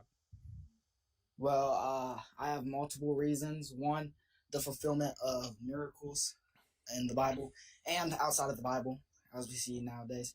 The life and resurrection of Jesus Christ. And well, we can only talk about one thing at a time. So what's the first thing that you want to focus on? We can try to get through multiple. Okay. We just have to pick one at first. I'll say the life and resurrection of Jesus Christ first. Okay. Well, how would the resurrection demonstrate a God exists? Well, okay, first off, I need to get your focus. Do you believe that Jesus Christ existed, at least? Like, he was a real person? No, but I'll grant it. I don't care. So you don't believe that he was a real person that walked the earth, despite him having more writings about him than this Julius claim just Caesar isn't and true. Alexander the Great? Yeah, that claim just isn't true. Because It there is are true. no... Well, no. There's more Outside copies. the Bible, there is more writings of him. No, okay, name the writings outside the Bible. I can't name them. Other than Josephus and Tacitus, name me some name extra them. biblical sources. Just name one extra biblical source other than Josephus and Tacitus. I just said I can't name them off the top, but a simple, research would. Well, the problem, Josiah, is that I've already researched this, and I know that there are no writings about Jesus. I've also researched it. Okay, fantastic. Then tell me that I'm wrong. Show me I'm wrong, and tell me where I can read extra biblical sources about Jesus. I don't know the name of the writings, but I've researched it. I don't believe you, and no, neither does anyone else, because we all know the thing is, Josiah, all the atheists here, we have already looked into this stuff. The vast majority of us, at least, are already aware that there are no extra biblical sources about Jesus. The closest you can get is Josephus and Tacitus, and they only talk about people believing in Jesus. They don't actually talk about Jesus, and I grant that people believed in Jesus. Even if I grant that Jesus existed, that doesn't mean that he actually rose from the dead or performed miracles, and it certainly doesn't mean that a God exists. So even if I grant you the resurrection, I don't think you can get to a God. Let's say that I grant that Jesus resurrected, he rose from the dead. Why should I believe in a God? I mean, a resurrection is a supernatural event, no? Yeah, I would. So Then I would have to naturally- believe in something supernatural. But why would I have to believe in a God? Why would that give me a reason to believe in a I God? believe in the Christian God because it's the best explanation of it. So how would that be? What? Give me the case. Give me the case that that's the best explanation. It's the best explanation because it details everything that happened during it. Detailed how he rose from the dead, how it. Yeah, that's fine. he I was can give you a detailed account. crucified. I can give you a detailed account about how people who believed in the Roman gods think that people rose from the dead. You know, I can tell you the story from Herodotus about why can I not think of his name right now? Hold on. Not Asclepius. What the fuck is his name? It's gonna bug the shit out of me until I pull it up here. Aristeus, that's who I was thinking of. I can tell you the story about Aristeus, who was in a soap maker's shop, and then he died. He dropped dead right in front of the soap maker. So the soap maker closed up shop, locked the doors, and went to get Aristeus's family so they could come collect his dead body. But by the time they got back, even though the doors were still locked, Aristeus's body was gone. He resurrected from the dead and left the shop without having to unlock the doors. And then Did he other know he people... was dead? I'm sorry? Did he know he was dead 100%? Yes. In that time. Yes, the soap maker saw that he was really dead, confirmed that he was dead, and then went to get his family to come collect his dead body, and he was already gone. And other people saw him walking on the road that day, so they knew that he had risen from the dead and was walking around. And then here's the kicker. Here's the crazy thing. He came back multiple times after that, including 240 years after his resurrection. He showed back up and told everybody, hey, guess what? For the last 240 years, I've been flying around as a magical raven with the god Apollo. So they have a perfect explanation for how he rose from the dead, what he was doing. He showed up hundreds of years later, which Jesus never did. So this is an even better resurrection story than the Christian one. And so if you think that this kind of thing is a story about this is a good enough reason to believe in something supernatural, to believe in a God, then I think that, as far as I can tell, the Aristeas story is better reason to believe in the Roman gods than the Jesus story gives us to believe in the Christian God. How does him showing up hundreds of years later prove that it's a better story of resurrection? When did Jesus show back up? Did he come back hundreds of years later to tell us what he'd 3 been days doing? Later, 3 days later, he showed back up. No, but it's much more impressive to be able to come back hundreds of years later. Well, the difference is he prophesied that he will come back. Yeah, but has he come back? Not yet. But Okay, there you go. Maybe after he comes back, then we can talk. But so far, Aristeas is winning. I don't understand how him showing up hundreds of years later proves that it's a better story, though. It's a more Just because- impressive feat. It's more impressive. It's a more impressive Yeah. feat. Yeah, anybody, That doesn't make it a any more old believable story. resurrected guy can show up 3 days after his death. It takes a doesn't lot make it more a to show up hundreds of years story. later. But here's the thing. I don't know if you're noticing this, Josiah. All we have at this point for either of these is just stories. And even if you grant that Aristeas really rose from the dead, that doesn't necessarily mean that he actually was resurrected by Apollo or that he actually turned into a raven. Just like even if I grant that Jesus actually rose from the dead, that doesn't mean that he really was resurrected by the Christian God or that the Christian God even exists. It's possible that some other religion is true. Like, what if Hinduism is true and Jesus was raised from the dead by some capricious Hindu god or Hindu demonic force or whatever they call them? I'm not that up on Hinduism. But there's no Well, reason why Jesus- that couldn't be the case. Well, Jesus himself said that it was the Christian. I know, Well, but he the could have been Jewish God deceived. at that He could have time, been the Abrahamic deceived. God.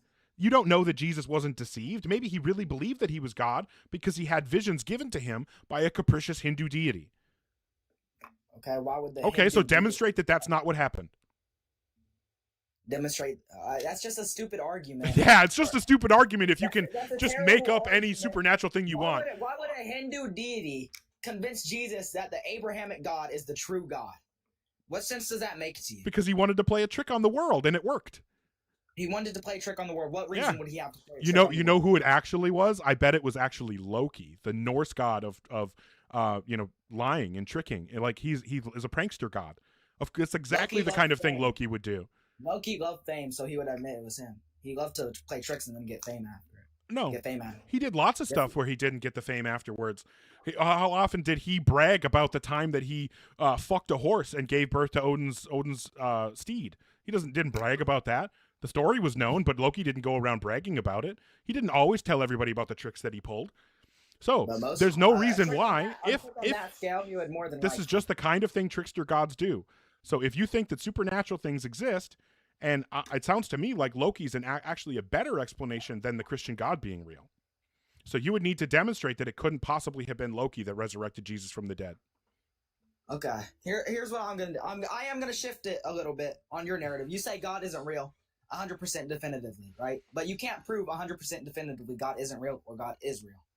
Correct? False. How can you 100% prove that God is not real? Yeah, absolutely. So do you agree that causation is a spatio-temporal relation between the cause and the effect? Okay, can you explain that a little bit? Because you used some big words there. I'm not gonna lie. No problem. I did not understand all of them. Not a problem. Do you agree that when one thing causes another, that requires that they have some relationship in space and time to each other? In space and time. Yeah, like for example, if I throw a ball, that's not a really good example. How about like I'm playing pool and I hit the cue ball and then it hits the 8 ball and it goes into the pocket. If I hit the cue ball on Tuesday, I can't make the 8 ball on Wednesday go into the pocket. It has to be at the same time, right? Yes. And if I hit the cue ball on a table on one side of the room and it stays on that table, it's not going to make the 8 ball on a table across the room go into the pocket, right? Correct. They have to be in the same space, the same place in space, and the same time, right? Correct. For Okay. this example. Okay, so then the concept that I'm trying to ask if you agree to is that causes and effects are in time and space. Yes, I'll agree with that example. Okay, fantastic. So, But I think I know where your argument is going here, is that God, since he claims to exist outside of time and space, cannot have effects on things inside of time and space. that's exactly correct. Since causation is inside time and space, and God, as the creator of the universe, who would then make him the creator of time and space, which means he would have to be outside time and space, cannot possibly be a cause. since God can't be a cause, but we know if he exists, then he caused the universe to come into existence, that means God can't possibly exist. It's literally impossible. I don't agree with that. I don't agree with that because... Yeah, sure. I'll put the argument up on the screen, and then you can tell me which premise you reject. So, number one, if God exists, then God caused the universe to come into existence. Number two, if God caused the universe to come into existence, then God caused space and time to come into existence. Do you agree with? Okay. If God caused space and time to come into existence, then he's outside space and time. Yes. Okay. And if he's outside space and time, but all causes are inside space and time, then he couldn't cause the universe to come into existence. False. Okay, so you're saying that even though all causes are inside space and time, God could still be a cause even though he's outside space and time? Well, that's just... Okay, well, I'm going to use this again.